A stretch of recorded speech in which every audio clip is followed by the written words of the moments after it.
Elle avait donné sa virginité à un milliardaire mourant, sans savoir qu'il survivrait, et qu'il reviendrait la chercher. Tu trembles. Les mots glissèrent dans le silence de la chambre du Pentouse comme une lame. Adrien King, le milliardaire que tous les magazines qualifiaient autrefois d'intouchable, était appuyé contre des oreillers de velours.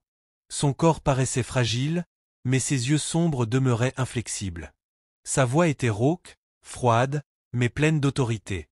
Amaya Brox se figea, la poitrine soulevée par des respirations courtes. Elle se tenait dans la chambre d'un inconnu, celle d'un homme mourant, sur le point de lui offrir la dernière chose qu'elle possédait encore d'elle-même. « Épargne-moi ta pitié », dit Adrien d'une voix cassée, la scrutant avec une précision dérangeante. « Je n'ai pas besoin d'une sainte. J'ai besoin d'honnêteté. Tu crois pouvoir supporter ça ?» Ses lèvres s'entr'ouvrirent, mais aucun mot n'en sortit. Comment en était-elle arrivée là? Vendue à un homme qui ne survivrait peut-être pas à la semaine. Quelques heures plus tôt, son monde s'était effondré. Au Midtown Medical Center, les médecins entouraient le lit de son père. Kenneth Brox, autrefois fort et solide, gisait inconscient, le cœur défaillant. Le ton du médecin fut sans appel. « Nous ne pouvons pas continuer sans acompte. 100 000 $. Ce soir. » Ces mots lui coupèrent le souffle. Elle supplia, implora, mais le docteur resta inflexible. Et alors, telle une vipère, sa belle-mère frappa. Denise Brox se pencha vers elle, son parfum écœurant. « Il y a un moyen, » siffla-t-elle. Adrien King, le milliardaire de Buckhead. Il est mourant. Une seule nuit avec lui, et ton père vivra. Le corps d'Amaya trembla de rage et de honte. « Tu veux que je ? » « Je veux que tu sauves ton père, » trancha Denise, le regard glacial. « Une nuit. Sans attache. Fais-le, ou regarde-le mourir. » L'accord fut scellé lorsque Jonah Price, l'avocat d'Adrien, lui remit une enveloppe. Son visage ne trahissait rien. À l'intérieur, il y a un accord de confidentialité, un mot de sécurité, et la confirmation du virement. Signe, et l'argent sera débloqué. Sa signature lui donna l'impression de sentir des chaînes se refermer sur ses poignets. Quelques heures plus tard, un SUV noir l'emmena à travers les rues illuminées d'Atlanta jusqu'à la tour de verre d'Adrien King. Dans ce Pentouse, il la fixait désormais avec un mélange de lassitude et de volonté d'acier. Il était pâle, affaibli par des traitements expérimentaux, mais sa voix restait ferme. Sa question froide résonna dans l'air, un défi silencieux à fuir. Mais elle ne partit pas. Elle ne pouvait pas. Pour sauver son père, elle resta. La nuit s'écoula dans l'ombre. Pas d'amour, pas de conte de fées, seulement deux êtres brisés échangeant ce qu'ils n'auraient jamais dû avoir à donner. À l'aube, tout était fini. Adrien avait tenu parole. Les fonds furent versés sur le compte d'Amaya avant même qu'elle n'ait quitté la pièce. Cette même heure-là, son père entra en chirurgie. Son cœur fragile eut une seconde chance. Épuisée, Amaya s'affaissa sur une chaise dans le hall de l'hôpital, cherchant à respirer. Une télévision suspendue au mur diffusait une nouvelle de dernière minute. Le milliardaire Adrien King entre la vie et la mort après l'échec d'un traitement expérimental. Le sang d'Amaya se glaça. L'homme qui venait de bouleverser sa vie était peut-être déjà mort. Les heures s'étirèrent. Amaya resta assise, vidée, les yeux rivés sur les portes du bloc opératoire. Elle avait quitté le Pentouse d'Adrien King, brisée et honteuse, et maintenant, le souvenir de cette nuit pesait sur sa poitrine comme du plomb. Des pas précipités la tirèrent de sa torpeur. Une infirmière arriva, le visage calme mais ferme. L'opération a réussi. Votre père s'en est sorti. Le soulagement la submergea, des larmes brûlantes roulèrent sur ses joues. Elle enfouit son visage dans ses mains et pleura. Contre toute attente, son père vivrait. Mais dans le couloir, l'ombre de Denise se dressait déjà. Sa belle-mère s'approcha, un sourire satisfait aux lèvres. « Tu vois, ça en valait la peine » murmura-t-elle froidement. « Et ne t'inquiète pas pour l'argent, j'ai déjà pris ce qui me revenait. » Amaya releva la tête, interloquée. « Qu'est-ce que tu veux dire ?» Les yeux de Denise brillèrent d'avidité. « Tu croyais vraiment que tout l'argent était parti à l'hôpital ? J'ai pris ma part, pour le dérangement. » La gorge d'Amaya s'enflamma de colère. Sa belle-mère l'avait vendue, puis avait volé sur le prix de la vie de son père. Mais avant qu'elle ne puisse réagir, Kenneth s'éveilla, souriant faiblement. Elle ne pouvait pas se battre maintenant. Pas devant lui. Cette nuit-là, Amaya retourna au travail. Les factures continuaient, les dettes aussi, et son père aurait besoin de soins. Elle prit un service supplémentaire, nettoyant les sols de marbre du 35 étage de King Holdings Tower. Partout où elle passait, les rumeurs volaient. Tu as entendu? Adrien King est mort. Le traitement a échoué. Il ne reviendra jamais. Son estomac se noua. Elle savait mieux que quiconque qu'il n'était pas mort. Elle l'avait vu, vivant, quelques heures plus tôt. Pourtant, les employés colportaient sa mort comme une vérité. Le lendemain matin, elle retrouva sa meilleure amie, Tasha Reed, au salon avant sa garde.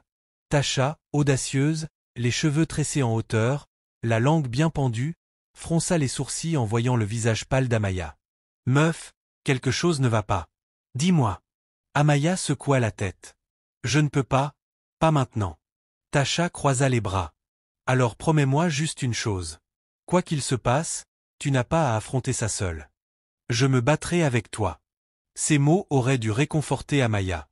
Mais elle ne sentit que la peur. Comment pourrait-elle jamais lui dire la vérité? Ce soir-là, son monde bascula. Elle venait de finir de nettoyer une salle de conférence quand les portes de l'ascenseur s'ouvrirent doucement. Et il était là. Adrien King. Vivant. Il sortit, accompagné de son avocat Jonah. Ses yeux parcoururent la pièce, puis s'arrêtèrent sur elle. L'air quitta ses poumons. Ses doigts effleurèrent le bracelet d'argent à son poignet, le seul bijou qu'elle avait porté cette nuit-là. Et à cet instant, elle sut qu'il l'avait reconnu. Le sang d'Amaya se figea. S'il était vivant, s'il se souvenait, alors la nuit qu'elle croyait enfouie dans l'obscurité allait ressurgir en plein jour. Pendant un instant, Amaya crut que son cœur s'était arrêté. Adrien King. Vivant. Entier. Sortant de cet ascenseur comme s'il n'avait jamais frôlé la mort. Ses yeux acérés se posèrent immédiatement sur elle, sans vaciller. Son regard glissa jusqu'à son poignet, où le mince bracelet d'argent scintillait sous la lumière crue. Une lueur de reconnaissance traversa son visage. Un muscle tressaillit dans sa mâchoire. Puis, sans un mot, il fit volte-face. « Toi, avec moi. » Sa voix était rauque, autoritaire. Ce n'était pas une demande. C'était un ordre. La respiration d'Amaya se bloqua, mais ses pieds la trahirent, la menant jusque dans une salle de conférence au mur de verre. La porte se referma derrière eux, la scellant avec l'homme pour qui elle avait autrefois vendu son âme. Adrien croisa les bras, s'appuya contre la table, la fatigue marquant son visage, mais son regard restait perçant. « Ce bracelet, dit-il d'une voix basse. Je l'ai déjà vu. La nuit où j'ai failli mourir, la femme qui est venue à moi portait le même. » Amaya se figea, chaque nerf en alerte. « Vous faites erreur, » murmura-t-elle, secouant la tête. Mais le regard d'Adrien se fit plus tranchant encore, perçant son déni. « Ne joue pas avec moi. Tu crois que j'ignore à quoi ressemble un levier de chantage? Tu étais là cette nuit-là, et maintenant tu travailles ici, à laver mes sols, comme si le destin n'avait pas tout arrangé. Dis-moi, quel est ton but? Du chantage? Une plainte? Une fuite dans la presse? » L'estomac d'Amaya se serra, la honte lui brûla les joues puis la colère prit le dessus. « Vous pensez vraiment que je voulais ça? » répliqua-t-elle, la voix tremblante mais ferme. « Vous croyez que je me suis vendue pour vous nuire? Mon père était mourant. Je ne voulais pas votre argent, Adrien. Je voulais qu'il vive. » Les mots frappèrent plus fort qu'elle ne l'aurait cru. Une expression fugace traversa le visage du milliardaire, douleur, confusion, peut-être même regret avant qu'il ne se referme aussitôt. « Tu crois que des excuses effacent ce qui s'est passé? Les secrets pourrissent de l'intérieur, Miss Brox.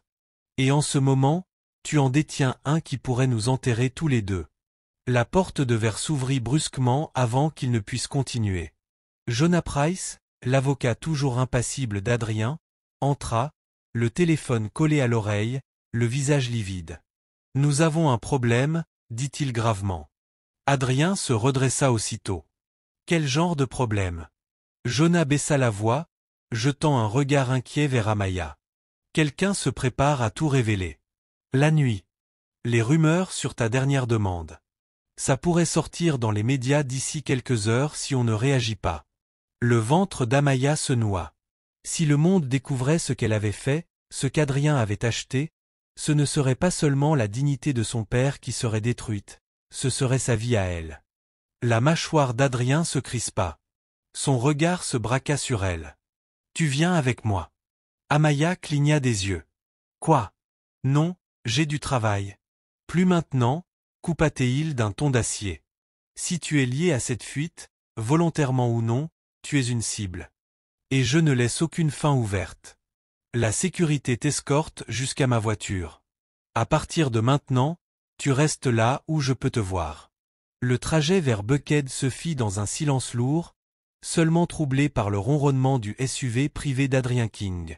Amaya, recroquevillée sur le siège de cuir, serrait son téléphone contre elle.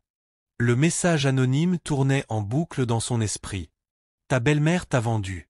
Vérifie le virement et le reçu. » Des preuves froides, irréfutables. Denise ne l'avait pas seulement trahi.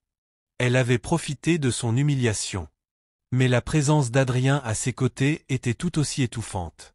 Il fixait la fenêtre teintée, la mâchoire serrée, le visage partagé entre force et fragilité. Même vivant, il ressemblait à un homme qui se battait pour chaque souffle. Finalement, il parla. « Ce bracelet, tu le portais cette nuit-là. Tu le portes encore. Tu savais que je le reconnaîtrais. » Amaya se tourna brusquement vers lui. « Je n'ai rien planifié. Vous croyez que je veux recroiser votre route?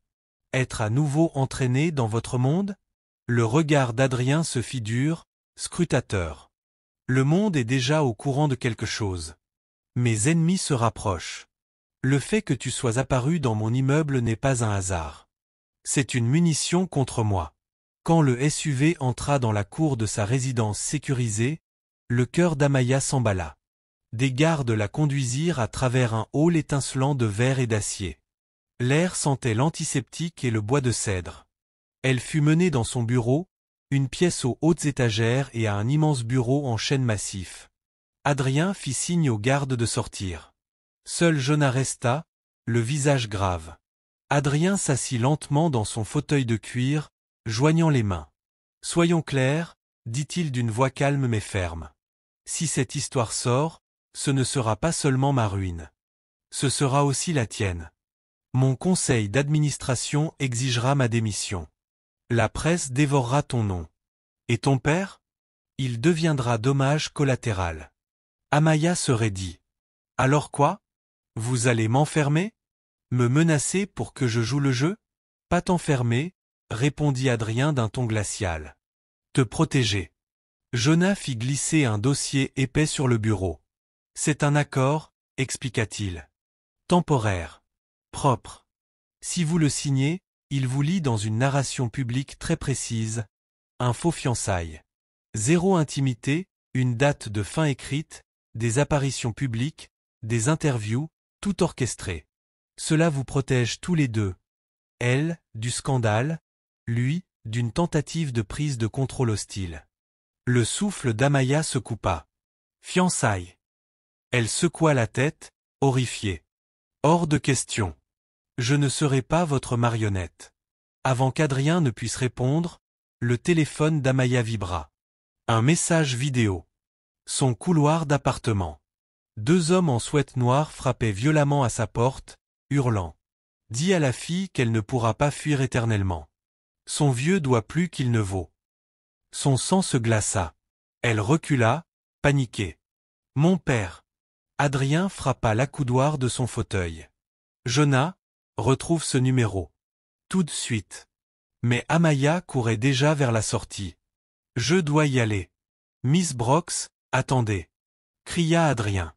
Quand elle arriva à l'appartement de son père, le couloir était vide, mais la porte portait encore les marques des coups. À l'intérieur, Kenneth tremblait, la main sur la poitrine. Denise tournoyait autour de lui, l'air faussement affolé. Des collecteurs de dettes, murmura Ken d'une voix rauque. Ils ont dit que si l'argent de l'hôpital s'arrêtait, c'en était fini de moi. Amaya tomba à genoux à côté de lui, le cœur brisé. Puis son téléphone vibra de nouveau. Une notification de l'hôpital. Compte suspendu. Paiement gelé pour suspicion de fraude. Sa vision se brouilla. Non, non, non. Les fonds vitaux avaient été bloqués.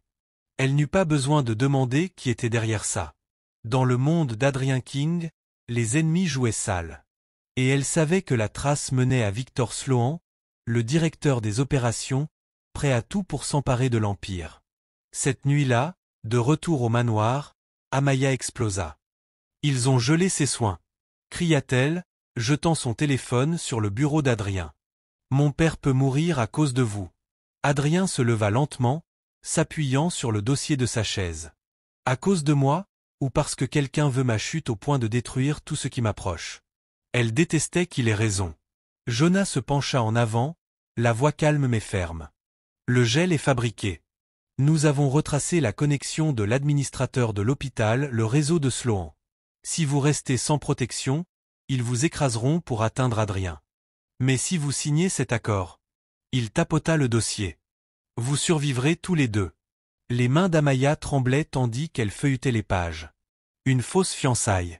Des apparitions publiques, des sourires photographiés, de l'affection feinte. Elle deviendrait un accessoire, un pion dans la guerre d'Adrien King. Mais l'alternative, c'était la mort de son père.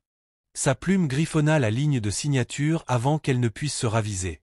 Les yeux d'Adrien se posèrent sur elle, impénétrables. « Tu auras une protection. Ma protection. À partir de maintenant, tu n'es plus invisible. Amaya Brox. Tu es à moi. Du moins aux yeux du monde. » Sa gorge se serra, la chaleur monta à ses joues. Elle voulait hurler qu'elle n'était pas à lui, que ce n'était qu'un contrat, pas un vœu. Mais l'encre était déjà sèche. Plus tard, alors que les copies du contrat étaient archivées, Jonas raccompagna Amaya jusqu'à la porte. Sa voix était basse, mais chaque mot pesait lourd. « Tu crois t'être sauvé ?» murmura-t-il. « Mais tu viens de mettre les pieds dans un brasier. Les ennemis d'Adrien ne se battent pas à la loyale. Et le conseil d'administration ? Ce sont des loups. Un faux pas, un sourire de trop, et ils le dévoreront. Toi avec. » La poitrine d'Amaya se serra. « Tu veux dire que je viens de commettre la pire erreur de ma vie ?» Le regard de Jonas s'adoucit, presque compatissant. « Je veux dire, sois prudente. Tu joues un rôle maintenant, et dans ce théâtre, une seule vérité dévoilée peut te coûter tout. » À l'intérieur, Adrien faisait défiler son téléphone, la mâchoire crispée. Une alerte apparut sur l'écran. La mystérieuse fiancée d'Adrien King fera sa première apparition ce soir au Midownar Gala. Le monde était déjà au courant. Le miroir reflétait une étrangère. Amaya Brox resta figée dans le salon d'essayage, son reflet transformé en une femme, qui semblait appartenir à ce monde étincelant dans lequel on l'avait jetée. Ses cheveux, lissés en vagues brillantes, tombaient sur une épaule. Et une robe bleu nuit scintillait comme l'eau à chacun de ses mouvements. Le collier de diamants, prêté par la collection d'Adrien, resplendissait à son cou, lourd d'attente. Tasha poussa un cri aigu, tournoyant autour d'elle pinceau à la main. « Regarde-toi, ma belle. On dirait une reine. Oublie ces riches, tu vas éclipser tout le monde. » L'estomac d'Amaya se noua. Elle ne se sentait pas comme une reine. Elle se sentait comme une imposteur au bord d'une falaise, prête à tomber. Ce soir, elle serait présentée au monde non pas comme Amaya Brox, fille d'un contremaître du bâtiment, mais comme la fiancée d'Adrien King. Un rôle écrit à l'encre, bâti sur des mensonges. Derrière elle, la porte s'ouvrit. Adrien entra, vêtu d'un costume sombre parfaitement taillé. Sa cravate tracée comme une ligne de pouvoir. Son regard s'attarda sur elle un peu trop longtemps avant qu'il ne se racle la gorge. « La voiture nous attend. » La manière dont il la regardait, la surprise à peine dissimulée. L'admiration silencieuse, tout cela fit naître en elle quelque chose qu'elle refoula aussitôt. Rien de tout cela n'était réel. Le gala du Midownar brillait comme un conte de fées. Mais Amaya sentait chaque regard la transpercer. Lorsqu'elle posa le pied sur le tapis rouge aux côtés d'Adrien. Les flashs crépitaient. Les questions volaient comme des flèches. « Monsieur King, qui est-elle? Les fiançailles sont-elles vraies? Comment vous êtes-vous rencontrés ?»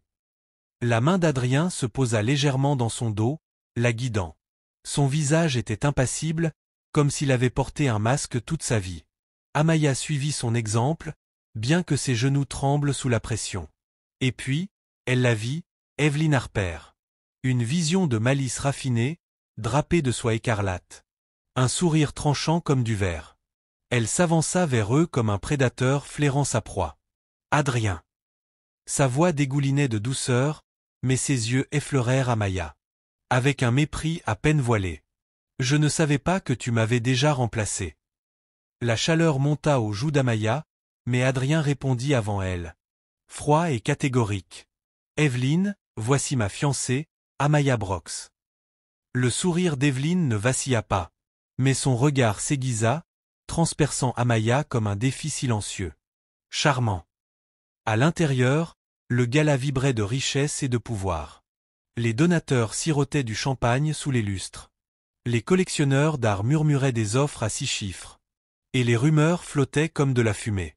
Amaya tenta de se rappeler les conseils de Tasha.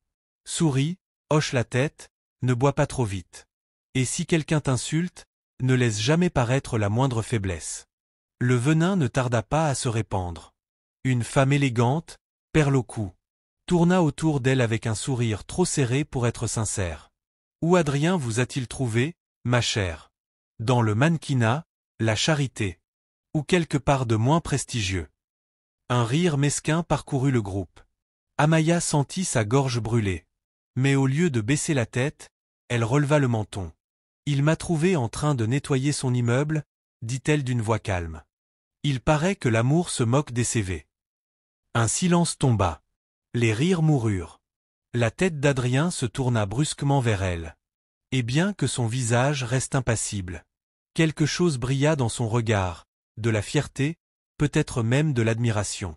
La femme aux perles balbutia, comme c'est attendrissant. Mais les autres semblèrent mal à l'aise, moins prompts à rire. À l'autre bout de la salle, un homme observait. Le fixeur de Victor Sloan, une ombre dans un costume hors de prix. Il glissa un minuscule appareil sous une nappe. La lumière rouge d'un micro-espion clignota une fois, puis s'éteignit. Tout près, Evelyn chuchotait à un membre du conseil. Sa voix douce comme du miel empoisonné. Ce n'est qu'une question de temps avant que la vérité n'éclate. Maîtresse de lit de mort devenue fiancée. Tu appelles ça de l'amour, toi? Moi j'appelle ça du chantage. Les heures passèrent. Amaya faisait de son mieux pour survivre à l'océan de champagne et de commérage. Elle trébucha une fois, mais les mains d'Adrien la rattrapèrent. Ferme à sa taille, ses lèvres effleurant son oreille. Respire. Ils se nourrissent de la faiblesse. Ne leur en donne pas. Pendant un instant dangereux.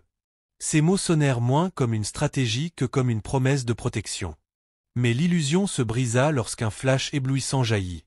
Un paparazzo s'était penché au-dessus de la barrière, mitraillant son appareil. Amaya détourna le visage, trop tard. L'image capturait le pire angle possible. La main d'Adrien sur sa taille, ses lèvres entr'ouvertes. Et son regard fixé sur elle comme s'il allait l'embrasser. « Je l'ai !» cria le photographe, hilar. Avant d'être repoussé par la sécurité. Le cœur d'Amaya se serra. Elle savait déjà comment cette photo serait interprétée. Non pas comme une mise en scène, mais comme une preuve, celle de la maîtresse scandaleuse d'Adrien King. À minuit, le gala toucha à sa fin, mais la tempête ne faisait que commencer. Dans la voiture, son téléphone vibra. Sur l'écran, une vidéo floue circulait déjà partout. On la voyait entrer dans le Penthouse d'Adrien, des semaines plus tôt. Titre en bandeau. La maîtresse de lit de mort d'Adrien King révélée. Les commentaires défilaient, cruels et jubilatoires. Profiteuse. Elle attendait qu'il meure, mais il a survécu. Le PDG s'est offert un jouet. Amaya sentit son souffle se couper. Les flashs crépitaient à nouveau tandis qu'il montait dans la voiture. Adrien lui prit le téléphone des mains, les jointures blanchies. Mais la voix calme. Ils veulent un scandale. Alors, donnons-leur quelque chose qu'ils ne pourront pas détruire. Amaya se tourna vers lui, paniquée. Qu'est-ce que tu veux dire? Mais il ne répondit pas. La voiture démarra, les lumières de la ville glissant sur son visage fermé. Et Amaya comprit la vérité. Quoi qu'Adrien King ait prévu, cela l'entraînerait plus loin encore dans la tempête. Le lendemain à l'aube, le monde entier connaissait son visage. Les sites de ragots étalés partout. Les images d'elle entrant dans le Penthouse. Ses vêtements simples, son air ébahi. Sous des titres impitoyables. Maîtresse de lit de mort. Dernier péché du roi avant la tombe.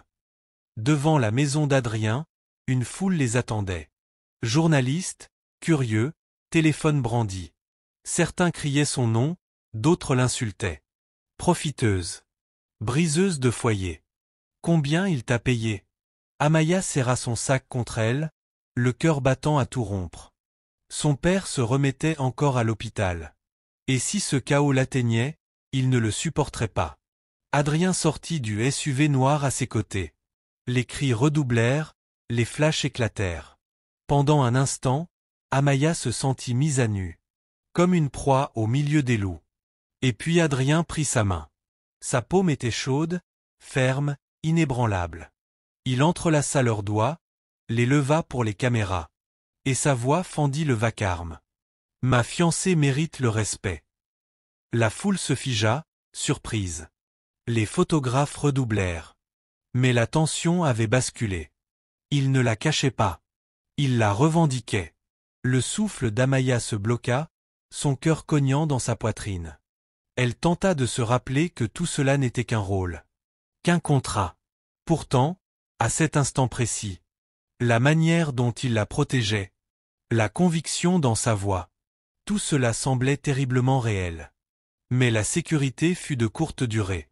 Cet après-midi-là, Amaya se précipita vers l'appartement de son père, dans le quartier d'Old-Fort-Ward, après l'appel paniqué de Denise.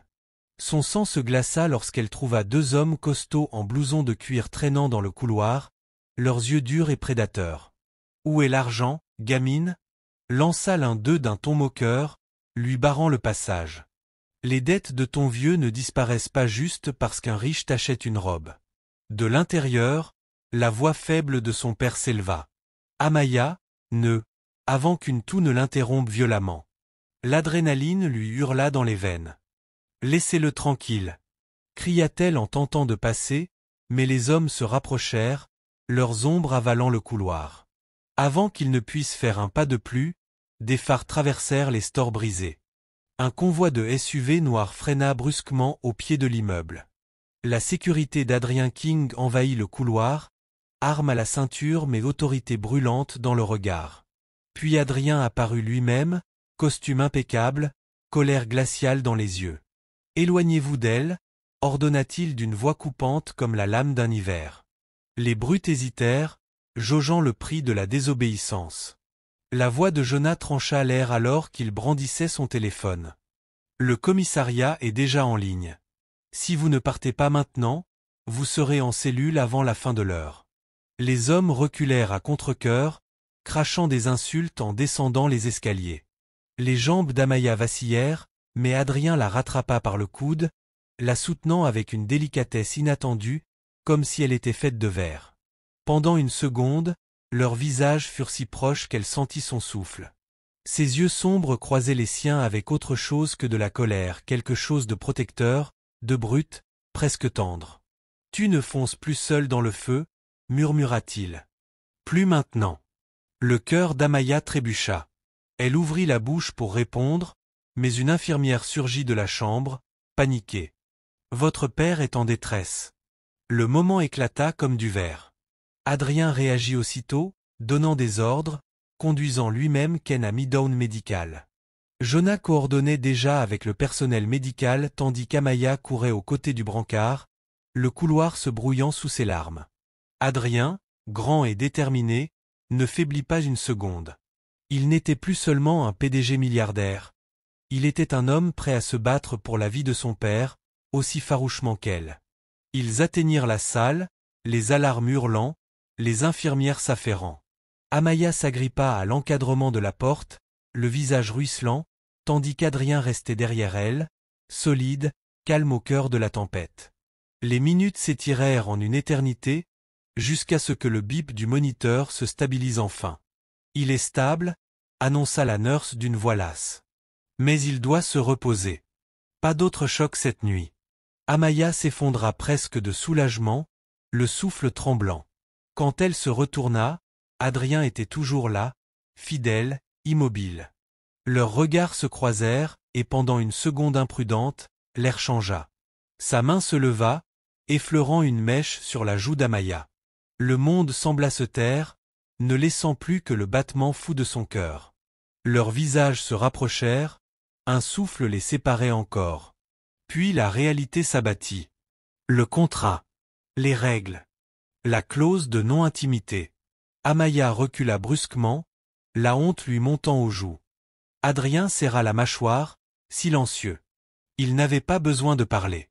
Le silence hurlait tout ce qu'il ne pouvait dire. Le lendemain matin, épuisée, Amaya s'affaissa dans le fauteuil de plastique près du lit de son père. Son téléphone vibra, la ramenant brutalement à la réalité. Une notification, relevé bancaire, virement entrant. Montant, 50 000 $. Provenance, Versus Holdings LLC. Amaya resta figée, l'horreur montant en elle. Le compte était lié au nom de Denise. Sa belle-mère avait reçu de l'argent sale provenant de l'intérieur même de l'empire d'Adrien. Quelqu'un voulait que tout explose, que le scandale éclate. Ses mains tremblaient tandis qu'elle fixait l'écran, la vérité s'enroulant autour de sa gorge. Versus Holdings n'en avait pas fini avec elle. Et Denise, son propre sang, était en plein milieu du piège. Le silence dans l'appartement des Brox était suffocant. Amaya resta pétrifiée dans l'encadrement de la porte, le téléphone serré dans sa main.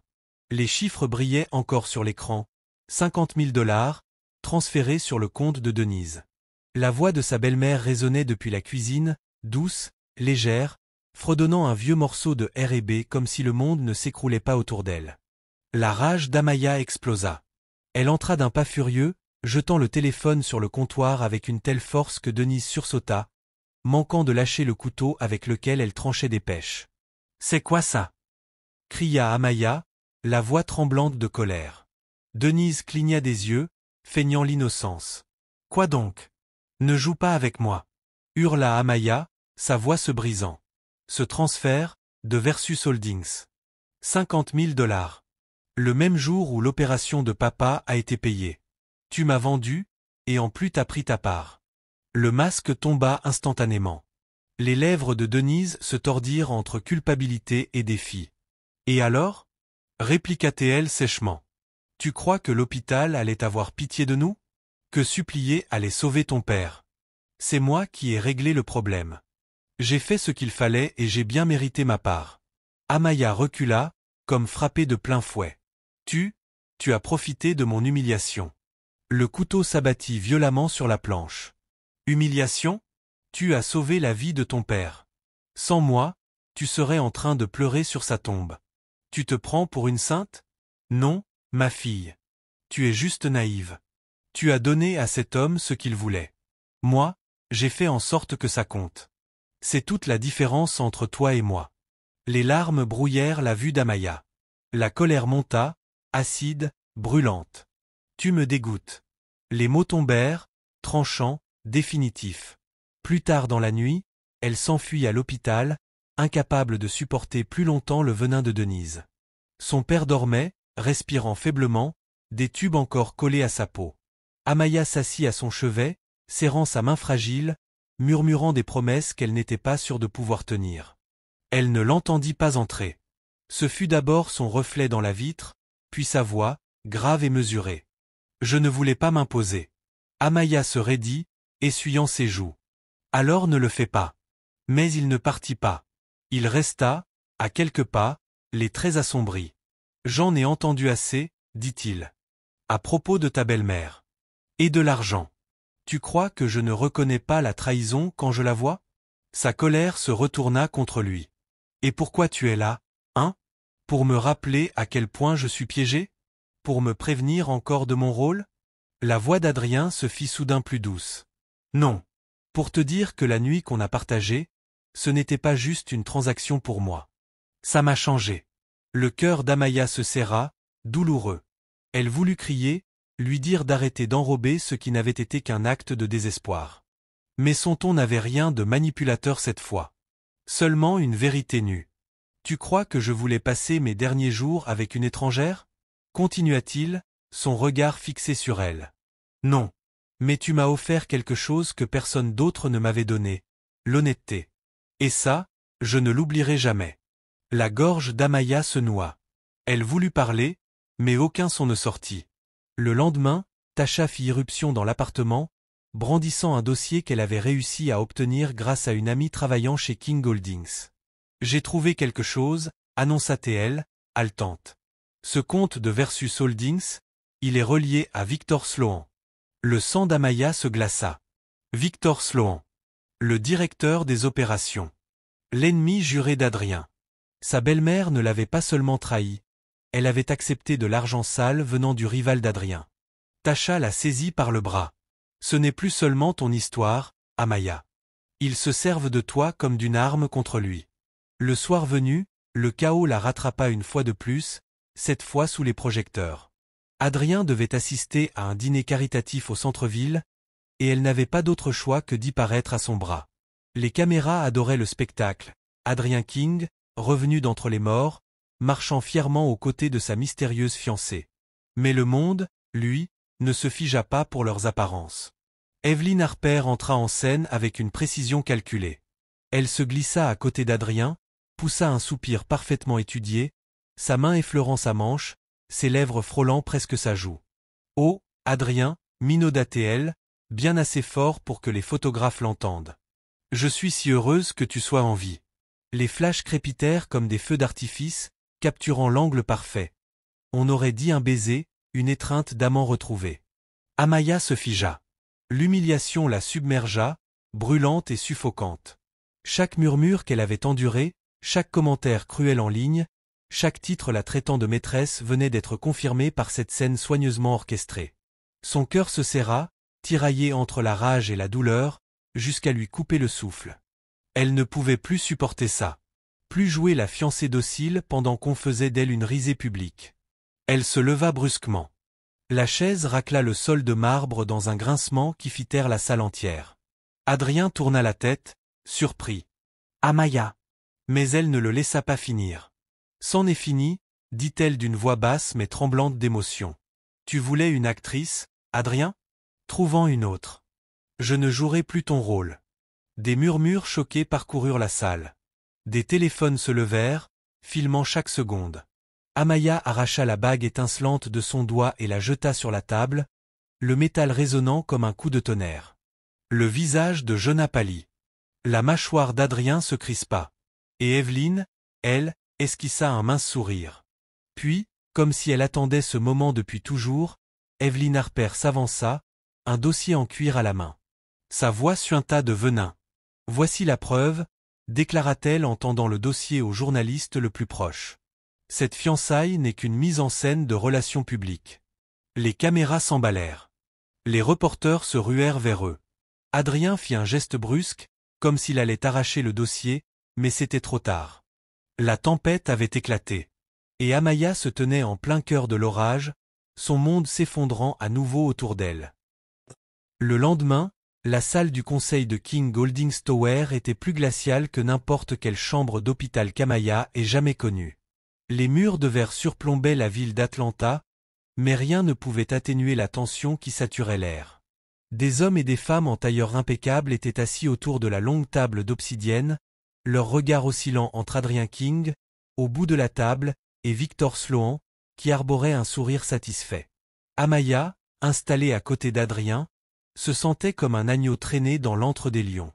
Aucune caméra n'était admise, mais le verdict qui allait tomber pèserait plus lourd que n'importe quelle photo. Victor prit la parole, sa voix dégoulinant d'assurance. « Monsieur le Président, cher membre du Conseil, » dit-il en déposant un dossier sur la table. « J'ai ici des preuves irréfutables que ces fiançailles entre M. King et Mademoiselle Brox ne sont rien d'autre qu'une opération médiatique soigneusement orchestrée. » Des murmures indignés s'élevèrent. Amaya sentit tous les regards se poser sur elle, la disséquer, la juger. Adrien répliqua d'une voix ferme. « C'est de la calomnie. Le conseil n'est pas réuni pour débattre de ma vie privée. » Mais Victor l'interrompit, le sourire carnassier. Pas des rumeurs, Adrien. Des preuves. Il fit glisser des photos et des documents sur la table. Des clichés d'Amaya dans son pantouse, les déclarations compromettantes d'Evelyn Harper, et surtout, le contrat, une version non signée de l'accord de fiançailles que Jonah avait rédigé. Des exclamations choquées fusèrent. Amaya sentit sa poitrine se contracter. Elle n'avait jamais vu cette version. Aux yeux du conseil, tout paraissait calculé, froid, manipulateur. Victor s'appuya contre son siège, triomphant. Les apparences sont désastreuses. Après les rumeurs de traitements falsifiés, voilà que notre PDG s'enlise dans une fausse idylle. Je propose que M. King soit suspendu de ses fonctions dans l'attente d'une enquête officielle. Un silence pesant tomba. Puis le président prit la parole, grave. En raison du préjudice potentiel à la réputation de King Holdings, le conseil décide de suspendre Adrien King, avec effet immédiat. Le marteau tomba, comme un coup de massue dans la poitrine d'Amaya. Adrien ne broncha pas, mais ses yeux s'assombrirent. Il se leva lentement, ajusta ses manchettes. Cette entreprise regrettera le jour où elle aura laissé un parasite siéger à son conseil, lança-t-il froidement. Son regard croisa celui d'Amaya une fraction de seconde. Pas de colère. Juste un poids, une promesse silencieuse. Puis il sortit sans un mot. Dehors, le monde s'était durci. Les murmures la poursuivaient dans les couloirs. Les employés détournaient les yeux, certains ricanaient. Elle n'était plus la fiancée. Elle n'était même plus un scandale. Elle n'était qu'un débris. Chez elle, les choses n'étaient pas mieux. Des internautes avaient retrouvé son adresse. Dehors, on criait « croqueuse de diamants » et « menteuse ». Elle tira les rideaux, tremblante. Son téléphone vibrait sans cesse. Adrien, Jonah, Tasha, mais elle n'avait plus la force de répondre. Elle prit la bague qu'elle avait rangée dans sa table de chevet, la contempla une dernière fois, et la glissa dans une enveloppe. Sur le dessus, elle écrivit simplement Adrien King. Puis elle la déposa dans la boîte aux lettres. Définitivement. Ce soir-là, Tasha débarqua, furieuse, les bras chargés de plats à emporter. Tu peux pas disparaître comme ça, fille. Toute la ville te piétine et toi tu restes ici dans le noir? Amaya secoua la tête, épuisée. Il n'y a plus rien à dire, Tasha. C'est fini. Il est fini. Je suis fini. Tasha posa brutalement les boîtes sur la table. Tu crois que Victor Sloan et Evelyn Harper vont s'arrêter juste parce que t'as abandonné? Non, ma belle. Ils viennent à peine de commencer. Et si tu ne te bats pas, ils vous enterreront tous les deux vivants. Mais Amaya n'en avait plus la force. Son père était tout ce qui comptait encore. S'il fallait être haï du monde entier pour le garder en vie, alors elle l'accepterait.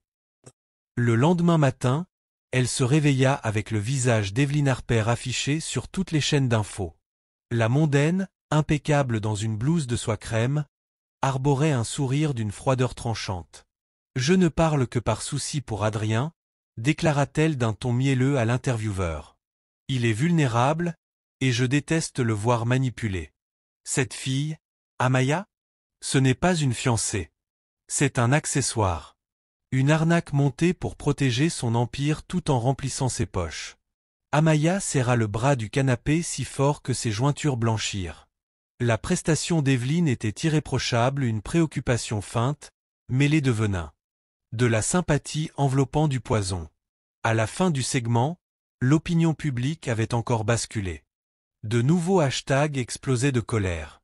Amaya voulait hurler, jeter quelque chose, mais le son qui la transperça fut celui, sec et glaçant, de son téléphone. C'était l'hôpital. Son estomac se noua. Elle répondit d'une main tremblante. « Allô ?»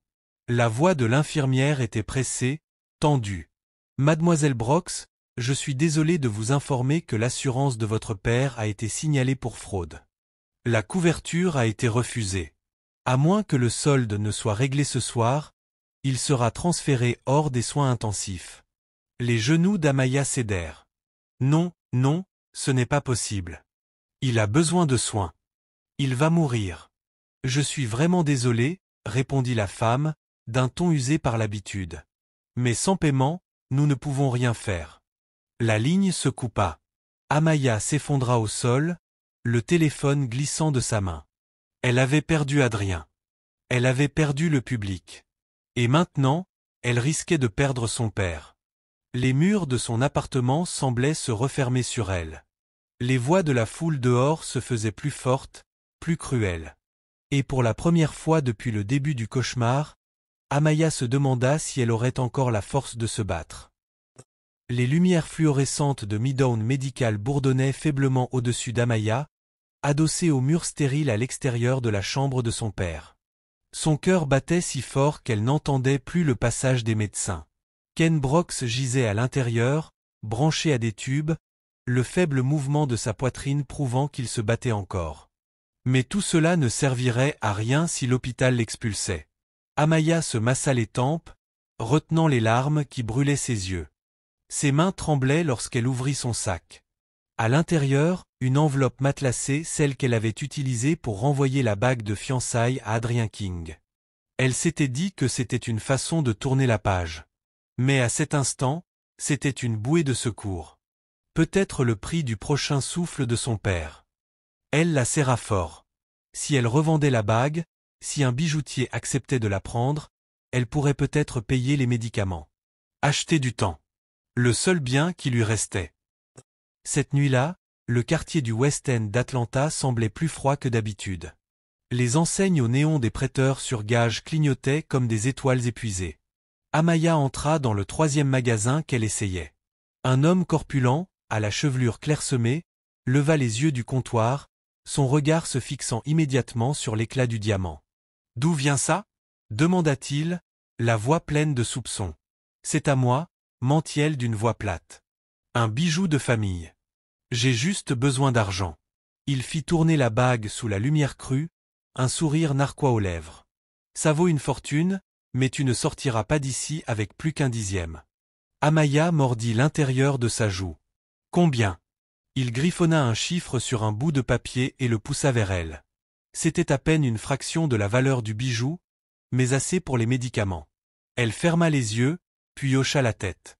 L'homme compta les billets, son sourire s'élargissant. « Plaisir de faire affaire, ma belle. » Amaya ressortit avec l'argent dans sa poche, mais le cœur plus vide que jamais. De retour à l'hôpital, elle régla le traitement de Ken. Elle retint son souffle pendant que l'infirmière traitait le paiement. « Il restera en soins intensifs », confirma finalement celle-ci. Amaya expira un souffle tremblant. Elle avait gagné du temps. Des jours, peut-être des semaines. Mais à quel prix ? Alors qu'elle sortait du parking, une ombre se détacha d'une ruelle. 2 hommes en sweat à capuche s'avancèrent, visage dissimulé. Et, beauté, lança l'un d'eux. « On dit que ton vieux doit de l'argent, et que maintenant, c'est toi qui paies. » L'estomac d'Amaya se contracta. « J'ai déjà payé l'hôpital.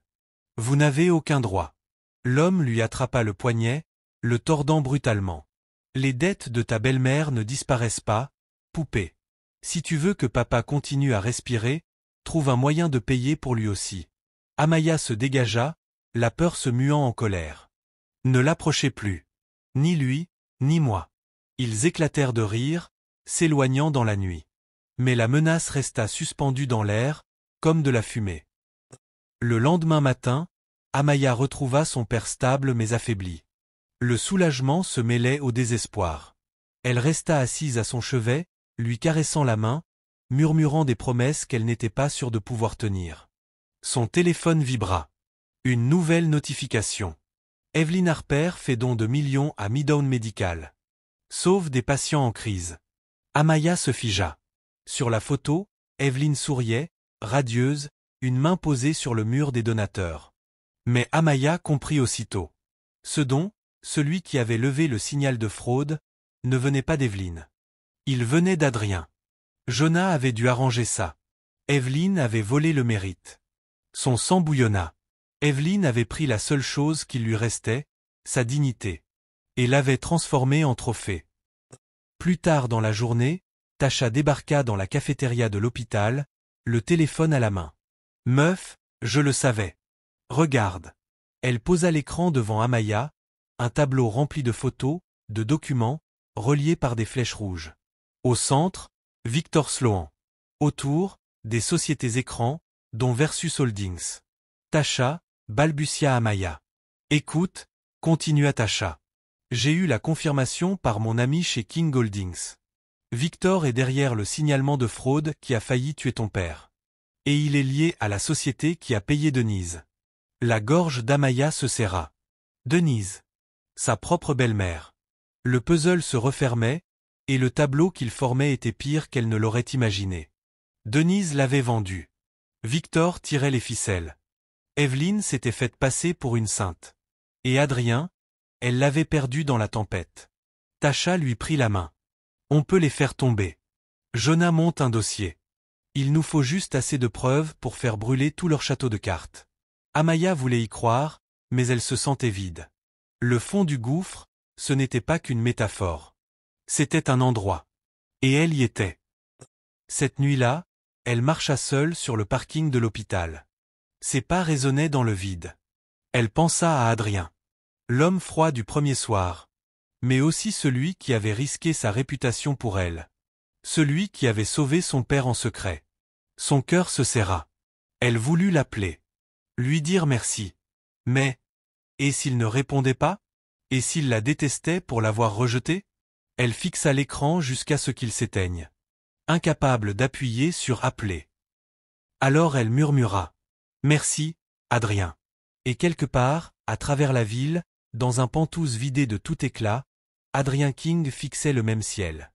Se demandant si la femme qui lui avait un jour tout donné, même son dernier bijou, pourrait encore lui donner sa confiance. Le lendemain matin, Tasha lui envoya un message. Pas un ragot cette fois. Une preuve. Une photo, Victor Sloan, Evelyne Harper et Versus Holdings reliés dans un même réseau accablant. Le souffle d'Amaya se coupa. Enfin, la vérité. Mais survivrait-elle assez longtemps pour s'en servir? La pluie battait contre les grandes vitres de la maison d'Adrien à Buckhead. Les lumières de la ville se diffractaient en reflets brisés. Il était assis au bord du canapé, un verre de bourbon intact à la main. Son empire détruit. Sa réputation ruinée. Et la femme qu'il avait regardée avec cette vulnérabilité hésitante avait disparu. Mais rien ne faisait aussi mal que l'enveloppe posée devant lui. Dedans, la bague de fiançailles. Rendue. Sans un mot. Définitif. Il s'était juré de ne pas s'attacher. Il avait bâti des fortunes sur la perte. Et pourtant, il restait là, à fixer ce bijou comme si c'était la seule chose qui le maintenait en vie. La sonnette retentit. Il l'ignora d'abord. Mais le son insista. Alors il ouvrit. Amaya se tenait là, trempée jusqu'aux os, les cheveux collés à ses joues, les yeux brûlants. Sans attendre qu'il parle, elle entra. « C'était toi, dit-elle, la voix tremblante. Tu as levé le signal de fraude sur l'assurance de mon père. Tu l'as sauvé. » Adrien se figea. « Qui te l'a dit? Est-ce que ça importe? C'était toi. Et tu as laissé Evelyne prendre le mérite, pendant que je croyais que tu m'avais abandonné. » Il sentit quelque chose bouger en lui. Pas de la colère. Pas de la froideur.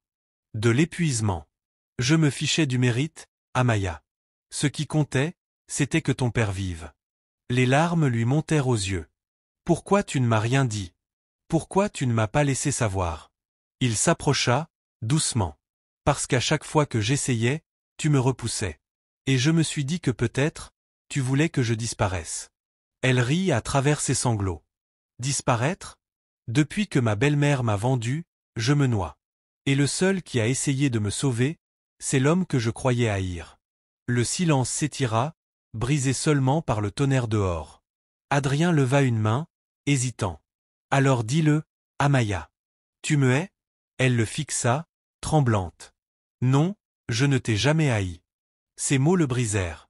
Sans réfléchir, il franchit la distance et l'embrassa. Pas comme la première fois, sans froid, sans contrat. Un baiser de choix, de vérité, de désir. Quand ils se séparèrent, Amaya resta contre lui. On ne peut plus les laisser gagner, dit-elle. Victor, Evelyne, Denise. Tasha a trouvé des preuves. On peut les faire tomber. Ensemble. Quelques heures plus tard, Jonah faisait les 100 pas dans le salon. Vous êtes fous, tous les deux. Vous savez à qui vous touchez? Victor Sloan ne recule devant rien. Justement, répondit Amaya. On doit agir maintenant. Elle étala sur la table les documents de Tasha, transferts, sociétés écrans, photos liant Victor, Denise et Evelyne. On n'a pas encore assez pour un procès, mais on peut le piéger. Jonah soupira. Vous parlez d'un piège. Adrien croisa les bras, son regard redevenu d'acier. Je parle de survie. Il m'a déjà presque tué. Il a attaqué son père. On ne l'attend pas. On le force à venir. Le téléphone d'Amaya vibra. Elle lut le message et blêmit. Viens seul si tu veux que ton père vive. Une photo suivait. Ken, allongé sur son lit, une infirmière masquée penchée sur lui. Non, murmura-t-elle. Adrien saisit le téléphone, le visage sombre. C'est Victor. Jonah se raidit. Il te pousse à bout. Adrien se tourna vers elle. Tu n'iras pas seul. C'est ce qu'il veut. Si je n'y vais pas, il le tuera. Il la saisit par les épaules. Amaya, c'est un piège. Si tu y vas, tu risques de ne pas revenir. Des larmes roulèrent sur ses joues. S'il faut marcher en enfer pour sauver mon père, j'irai. Le tonnerre gronda, les vitres tremblèrent. Adrien la prit dans ses bras. Alors on y va ensemble. Tu m'entends? Ensemble. Mais son silence en disait long. Cette nuit-là, Amaya se tenait devant le miroir. Ses yeux étaient rougis, son visage pâle. Mais dans son regard brillait une nouvelle flamme, la détermination. Elle avait été utilisée, humiliée, piétinée. Plus maintenant. Elle saisit le petit pendentif offert par Tasha, un médaillon d'argent renfermant un minuscule micro. Pour toi, papa. Et peut-être, pour moi aussi, murmura-t-elle. Puis elle sortit dans la nuit. Le hangar du West End se dressait devant elle, immense et menaçant. Ses portes d'acier rouillé grandes ouvertes, comme la gueule d'un monstre prêt à dévorer son prochain souffle.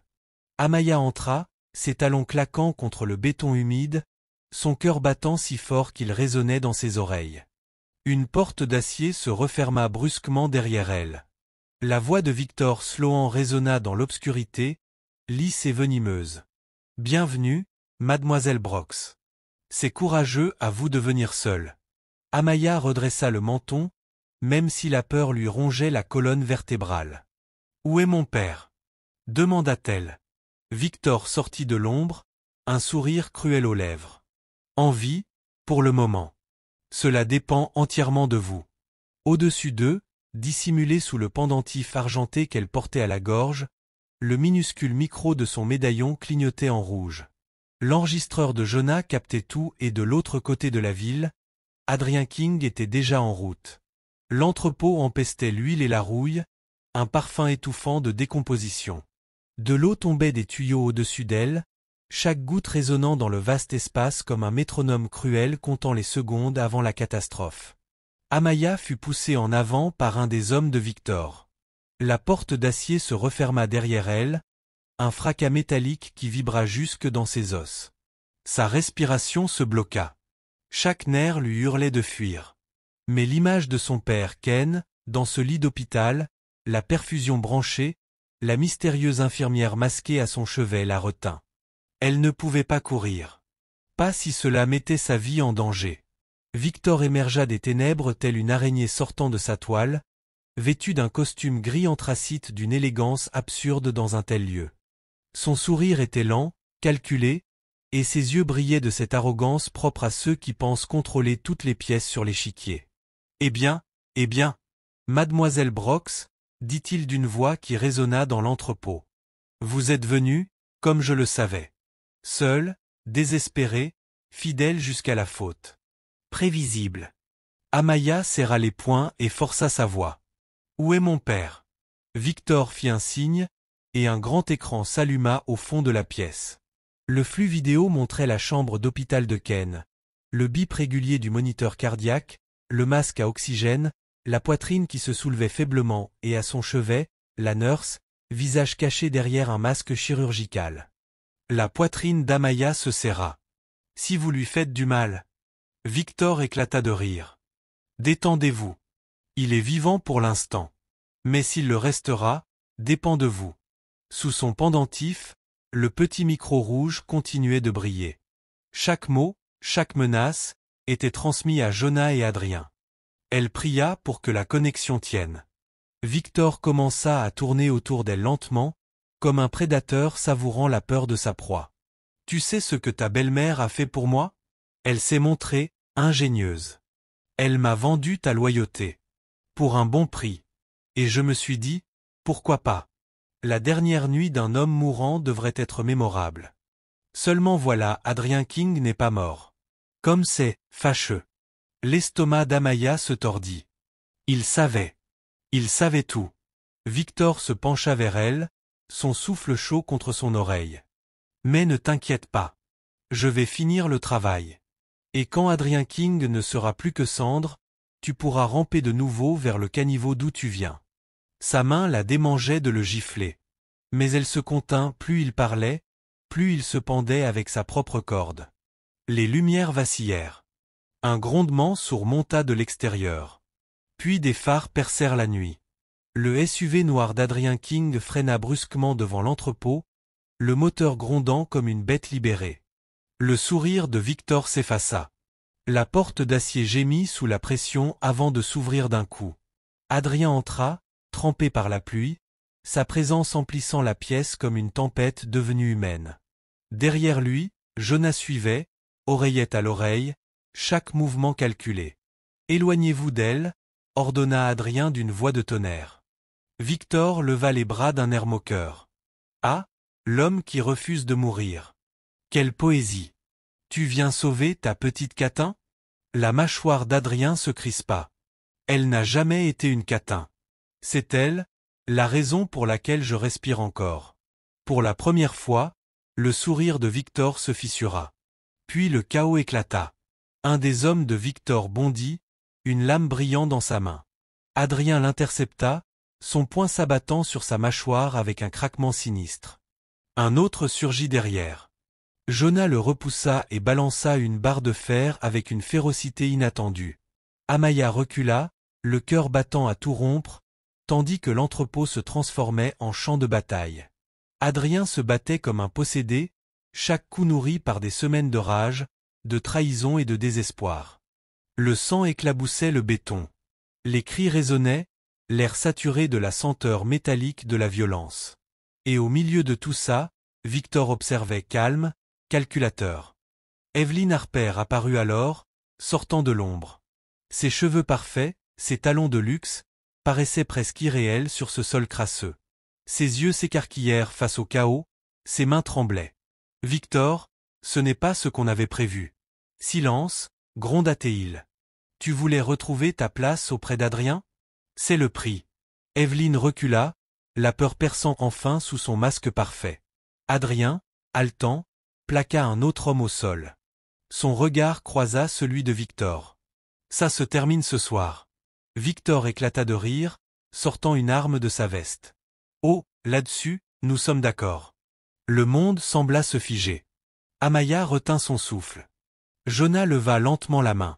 Adrien ne bougea pas, ses yeux rivés sur le canon.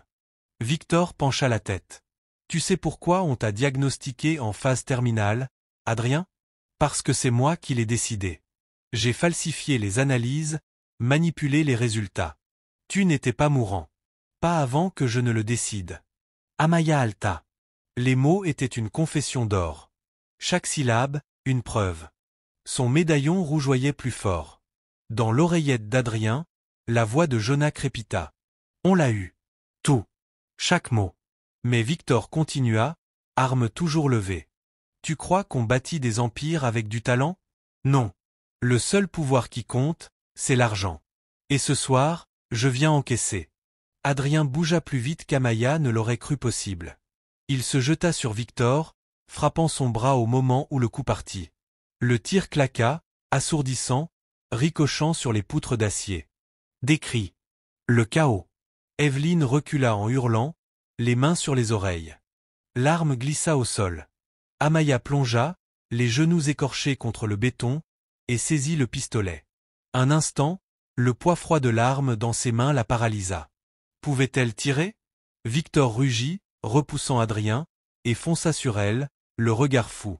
Amaya leva le bras, tremblante. N'approchez pas de lui.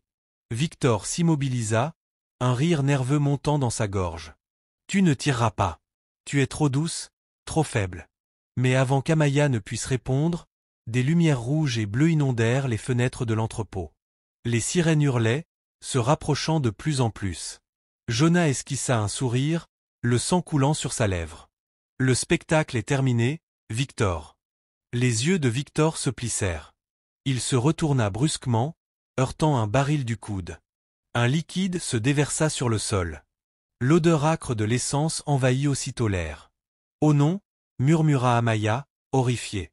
Victor craqua une allumette, le sourire aux lèvres tandis que la flamme dansait entre ses doigts. « Si je tombe, je vous emmène tous avec moi. » Il la lâcha. L'entrepôt explosa en flammes. Le feu grimpa le long des murs, la fumée s'épaissit à une vitesse terrifiante. La porte de sortie était bloquée. L'air devint irrespirable. Evelyne hurla, trébuchant sur ses talons. Jonah tenta de la tirer vers une issue, toussant violemment. Adrien attrapa Amaya par le bras, la tirant vers l'arrière, mais une grille d'acier se referma, les emprisonnant dans l'enfer de feu. La chaleur brûlait la peau d'Amaya. La fumée lacérait sa gorge. Elle toussa violemment, la vision brouillée. « Adrien !»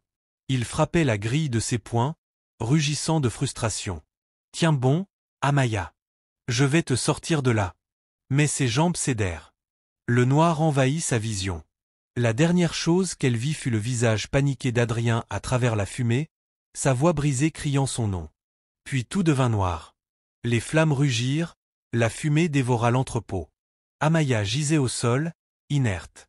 Adrien s'acharnait sur la serrure, les mains couvertes de sang. Les sirènes des pompiers hurlaient dehors. Mais arriverait-il à temps? Le médaillon d'Amaya, à moitié enseveli sous les débris, clignotait encore d'un rouge faible, preuve de la confession de Victor. Mais Amaya ne bougeait plus. L'entrepôt était devenu un four. Les flammes léchaient les poutres d'acier. Les structures s'effondraient dans un hurlement métallique tandis que la fumée épaisse arrachait l'air de chaque poumon.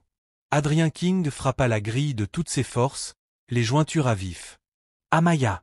Reste avec moi! Ouvre les yeux !» Sa voix se perdit dans le brasier, désespérée, presque animale.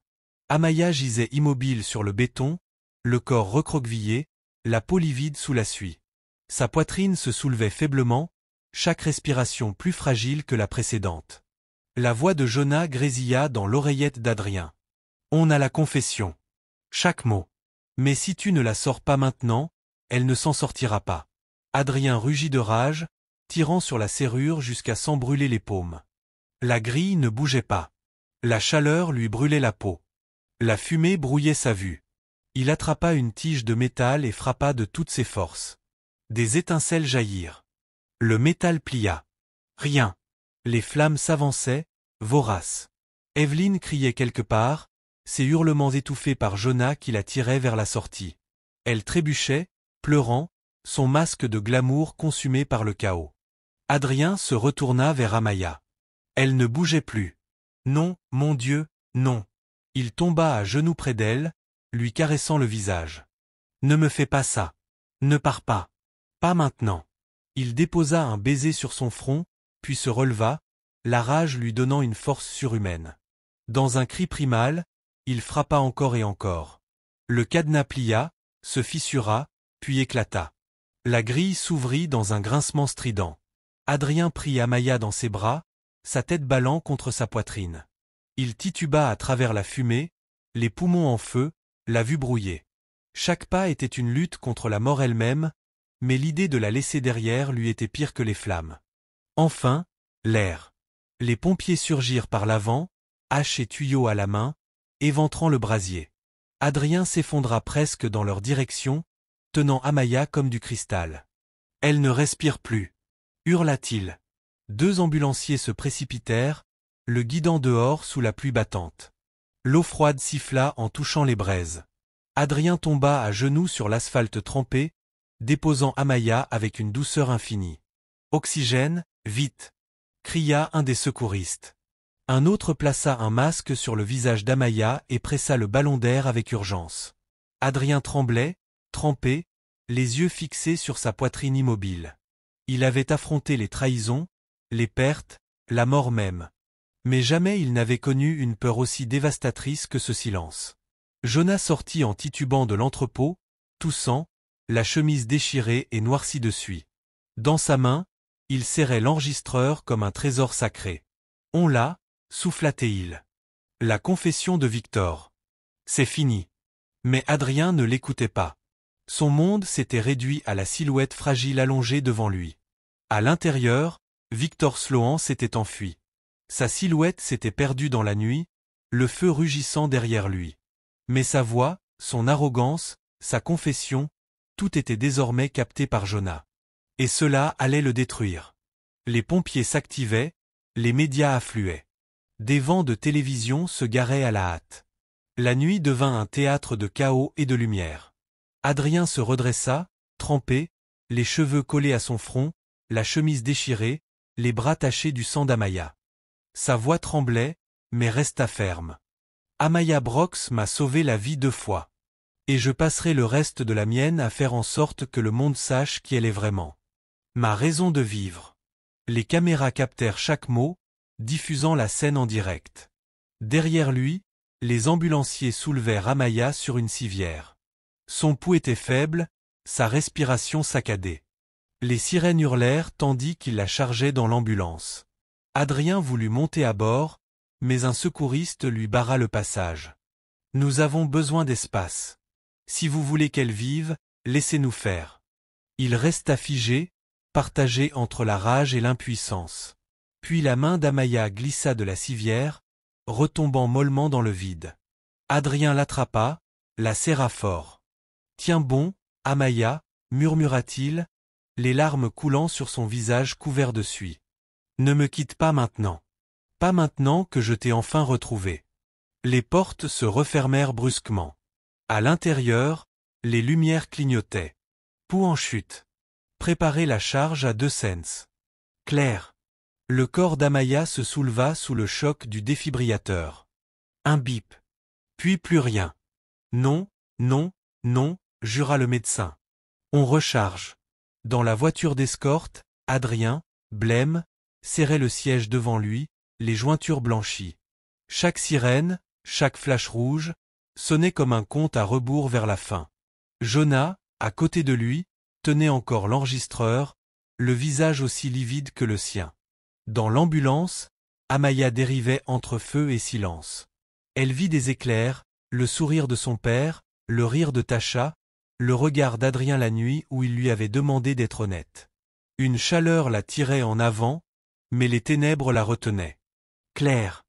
Son corps tressaillit à nouveau. Le moniteur émit un faible bip, puis s'éteignit. « On la perd » murmura le médecin. Dehors, la voiture d'Adrien bondit sur un dos d'âne. Il se pencha en avant, incapable de supporter davantage. Il bondit hors de la voiture au feu rouge suivant, ignorant les cris de Jonas, et courut vers l'ambulance. Il frappa violemment aux portes arrière. « Laissez-moi entrer. S'il vous plaît, laissez-moi entrer. » Les portes s'ouvrirent juste assez pour qu'il grimpe à l'intérieur. Les ambulanciers protestèrent, mais Adrien n'en tint pas compte. Il s'agenouilla près d'Amaya, saisit sa main glacée et la pressa contre sa joue. « Tu n'as pas le droit de me quitter, Amaya. Pas après tout ça. Tu t'es battu pour ton père, pour ta dignité, pour moi. Batte-toi encore. Pour nous. » Le moniteur émit un son hésitant, un bip, faible, fragile. Puis un autre. Les yeux de l'ambulancier s'écarquillèrent. « On a un rythme. » Adrien s'effondra, le front posé contre sa main, des larmes se mêlant à la suie et à la pluie. Lorsqu'ils arrivèrent à l'hôpital, Amaya était à peine stabilisée. Les médecins la précipitèrent en soins d'urgence. Adrien fit les 100 pas dans le couloir, tel un homme au bord de la folie.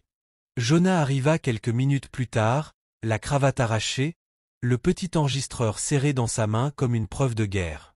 Dehors, les journalistes affluaient déjà, leur voix montant avec chaque rumeur. Evelyn Harper restait introuvable, Victor Sloan était en fuite, mais son empire s'effondrait déjà sous le poids de sa propre arrogance. Jonah posa une main sur l'épaule d'Adrien. On a sa confession. C'est du béton.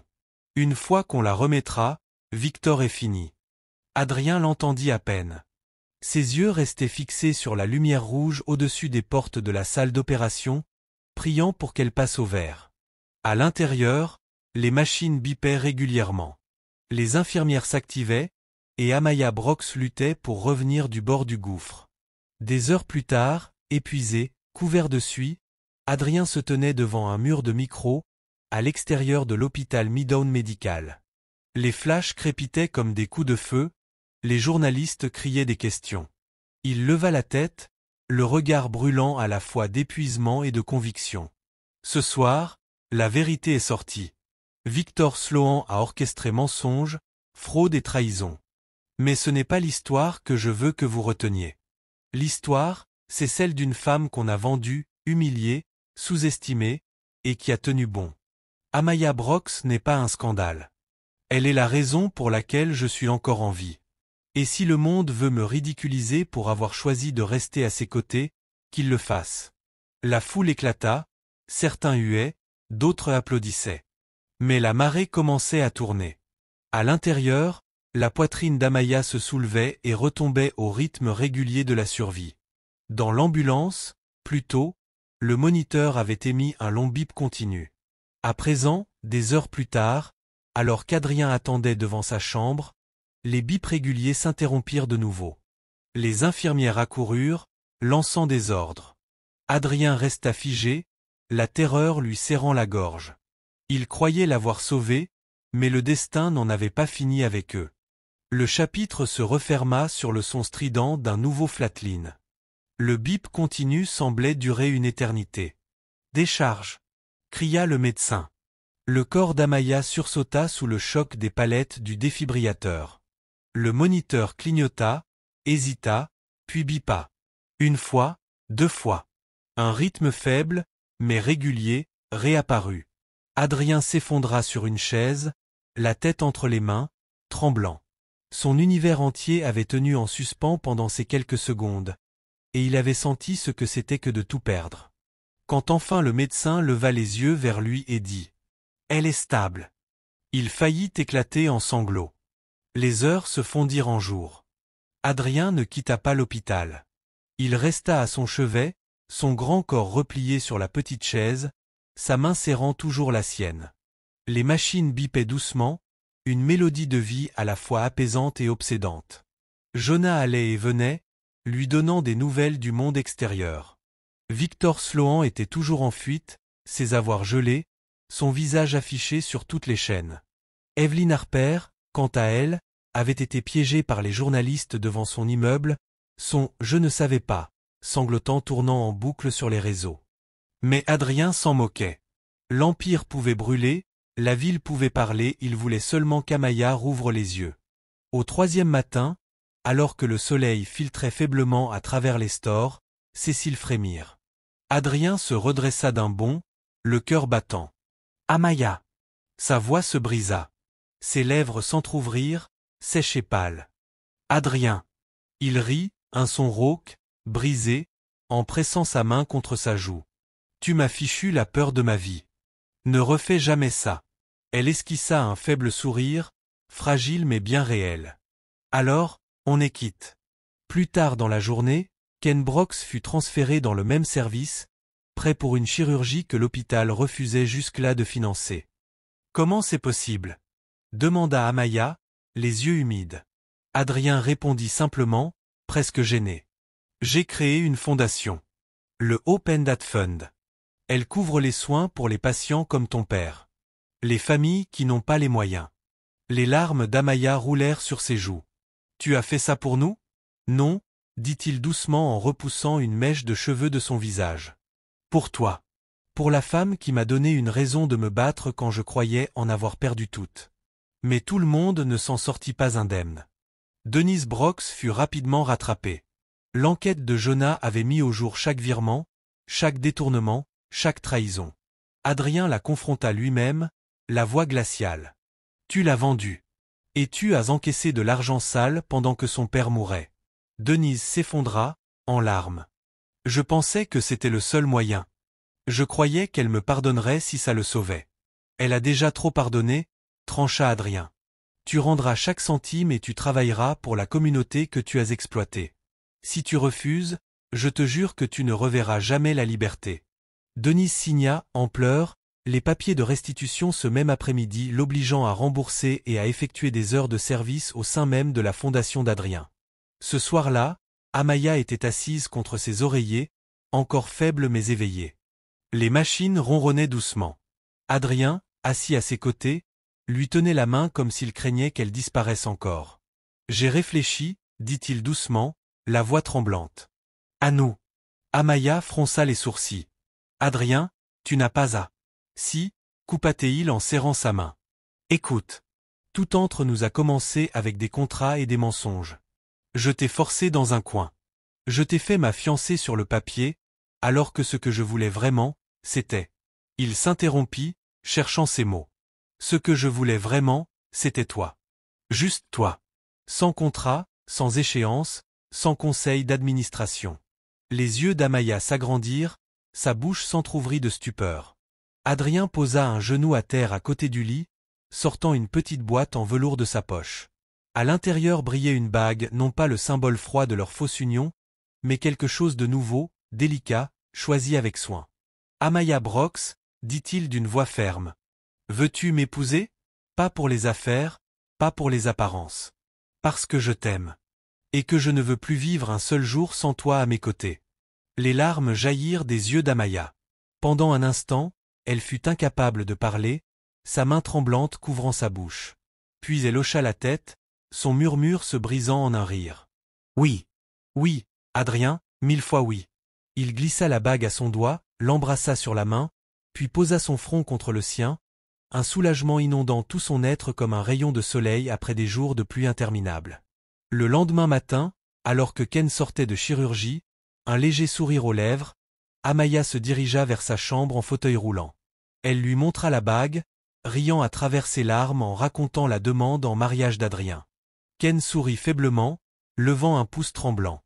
Il était temps que quelqu'un traite ma petite fille correctement. Le cœur d'Amaya se gonfla. Pour la première fois depuis des mois, le monde semblait enfin se recoudre. Mais les histoires luxueuses ne finissent jamais un chapitre sans laisser un fil à tirer. Cet après-midi-là, alors qu'Amaya se reposait, un avocat arriva à l'hôpital, mallette à la main. Il demanda à lui parler en privé, ses yeux à la fois bienveillants et sérieux. Mademoiselle Brox, dit-il doucement, je représente la succession de votre défunte mère. Un document a été retrouvé. Une lettre qu'elle vous a laissée, ainsi qu'un acte de propriété. Il semble qu'elle possédait un bien qu'elle n'avait jamais divulgué, un cottage sur l'île de Tibet. Le souffle d'Amaya se coupa. Un endroit que sa mère avait gardé secret, attendu pour elle toutes ces années. L'avocat glissa l'enveloppe dans ses mains. Elle voulait que vous l'ayez. Pour construire une vie ici quand le moment serait venu. Amaya regarda l'enveloppe, le cœur battant. La main d'Adrien recouvrit la sienne, la ramenant à la réalité. Pour la première fois depuis toujours, son avenir ne lui semblait pas volé.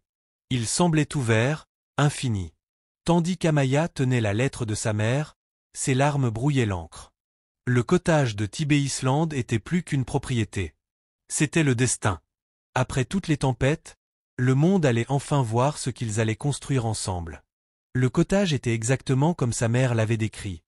Un petit havre de lumière, aux volets blanchis à la chaux, au bois vieilli, bordé par une étendue de sable doré caressant l'Atlantique. Quand Amaya le vit pour la première fois, elle retint son souffle. Ce n'était pas seulement un bien immobilier. C'était un souvenir rendu à la vie, comme si sa mère avait traversé le temps pour lui offrir un futur. Elle se tenait pieds nus sur la terrasse le matin du mariage, ses orteils s'enfonçant dans le bois chaud. L'air marin emplissait ses poumons, vif et salé, portant avec lui le cri des mouettes et le rugissement constant des vagues. Pour la première fois depuis longtemps, elle se sentit légère. Pas de contrat, pas de menace, pas d'ombre, seulement l'horizon infini et l'homme qui avait combattu à ses côtés dans les pires tempêtes derrière elle. Des rires s'élevaient du cottage. Tacha s'affairait à organiser les fleurs, les rubans et un Jonah paniqué qui insistait pour que la décoration corresponde aux tables. Amaya sourit à elle-même. Jonah, habituellement forteresse de contrôle en pleine guerre d'entreprise, se décomposait devant des hortensias. Arrête de rêvasser et laisse-moi te voir. Lança Tasha, voix aiguisée mais affectueuse. Amaya se retourna, et son amie resta bouche bée. La robe était simple mais époustouflante. De la soie ivoire drapant sa silhouette, la jupe ondulant comme la lumière du soleil lorsqu'elle bougeait. Ses cheveux, tressés et ornés de petites perles, scintillaient à la lumière. Mais ce qui arrêta vraiment Tasha n'était pas la robe ni les perles. C'était la lueur sur le visage d'Amaya, une joie surpassant le soleil de l'Atlantique. « Tu ressembles au rêve de ta mère » murmura Tasha, les yeux brillants. Amaya joignit ses mains, luttant contre les larmes. Elle voulait que je construise une vie ici. Et aujourd'hui, j'ai l'impression qu'elle est avec moi. La cérémonie se tint sur le sable, des chaises drapées de lin faisant face à un arc en bois recouvert de fleurs fraîches. Les vagues roulaient derrière eux, témoins éternels. Amis, alliés d'entreprise et membres de la fondation d'Adrien occupaient les sièges, la voix basse par respect. Adrien se tenait à l'autel, costume crème parfaitement taillé, dreadlocks attachés, ses traits habituellement du radoucis par l'anticipation. Il avait traversé des prises de contrôle hostiles, la trahison de partenaires de confiance, l'effondrement de son empire méticuleusement construit. Rien ne l'avait ébranlé comme le fait d'attendre Amaya maintenant. Ses mains jouaient avec le bracelet en argent réparé qu'il avait dans sa poche, celui qu'elle avait laissé la première nuit. Jonah pencha la tête, murmurant « Respire, Adrien. On dirait que tu t'apprêtes à négocier une fusion avec Dieu lui-même. » Adrien rit nerveusement et redressa sa veste. Mais lorsque la musique monta et qu'Amaya apparut, marchant pieds nus sur le sable, le monde se réduisit à elle seule. Chaque invité s'effaça. Chaque bruit, sauf l'océan, disparut. Il nie avec elle. Tasha officiait, sa voix empreinte de fierté. Nous sommes ici aujourd'hui non seulement pour assister à des vœux, mais pour honorer une histoire. Celle de deux personnes qui ont trouvé l'amour non pas dans des contes de fées, ni sur des chemins faciles, mais dans le feu, les tempêtes et les choix qui ont tout remis en question. Et pourtant, ils se tiennent ici, plus forts grâce à cela. Adrien prit les mains d'Amaya, ses pouces effleurant sa peau pour se rassurer qu'elle était réelle. Amaya Brox, commença-t-il, voix basse mais claire. La nuit où nous nous sommes rencontrés, je pensais mourir. Tu aurais dû être une étrangère, glissant dans ma vie et en sortant. Au lieu de cela, tu es devenue ma raison de vivre. Je me suis battu pour respirer, pour avoir de la force, pour demain, parce que je voulais te revoir. Je voulais connaître la femme qui donnait tout alors qu'elle n'avait rien à offrir. Aujourd'hui, je ne te donne ni contrat, ni promesse négociable. Je me donne moi-même, uniquement moi, et je demande seulement que tu me laisses t'aimer jusqu'à mon dernier jour. Les larmes d'Amaya coulèrent librement alors qu'elle tentait de maîtriser sa voix. Adrien, j'ai cru que cette nuit me briserait, mais elle m'a sauvé. Tu m'as sauvé. Tu m'as montré ce que signifie être vu. Même quand je pensais ne rien valoir, tu m'as appris que l'amour n'est pas question de pouvoir ou de perfection, mais de choix. Et aujourd'hui, je te choisis. Je te choisirai chaque jour, peu importe les tempêtes à venir. La foule se tut, beaucoup s'essuyant les yeux. Même Jonah renifla, se cachant derrière ses lunettes de soleil. Tasha souriait à travers ses propres larmes. Par le pouvoir qui m'est conféré, et par le simple courage qu'il a fallu pour survivre à tout ce que vous avez traversé, je vous déclare maintenant mari et femme. Adrien, embrasse ta mariée. Le baiser fut tendre au début, puis profondi, le rugissement des vagues s'élevant comme des applaudissements. Les invités éclatèrent en acclamations, certains se levèrent pour applaudir, d'autres jetèrent des pétales de fleurs au vent. Plus tard, lors de la réception sur la terrasse, le soleil bas sur l'horizon peignait l'océan de touches dorées et roses. Les tables débordaient de plats du sud, crevettes et gruaux, coblés à la pêche, thé sucré dans des bocaux en verre. Les enfants dansaient pieds nus sur le sable, tandis qu'un groupe jouait de la musique portée par la brise. Amaya riait alors que Jonah essayait, sans succès, de suivre le rythme avec l'une des demoiselles d'honneur, ses épaules raides attirant des moqueries affectueuses. Tasha, elle, avait 3 prétendants, auxquels elle répondait avec des répliques cinglantes qui les faisaient sourire davantage. Pour une fois, le monde semblait immuable.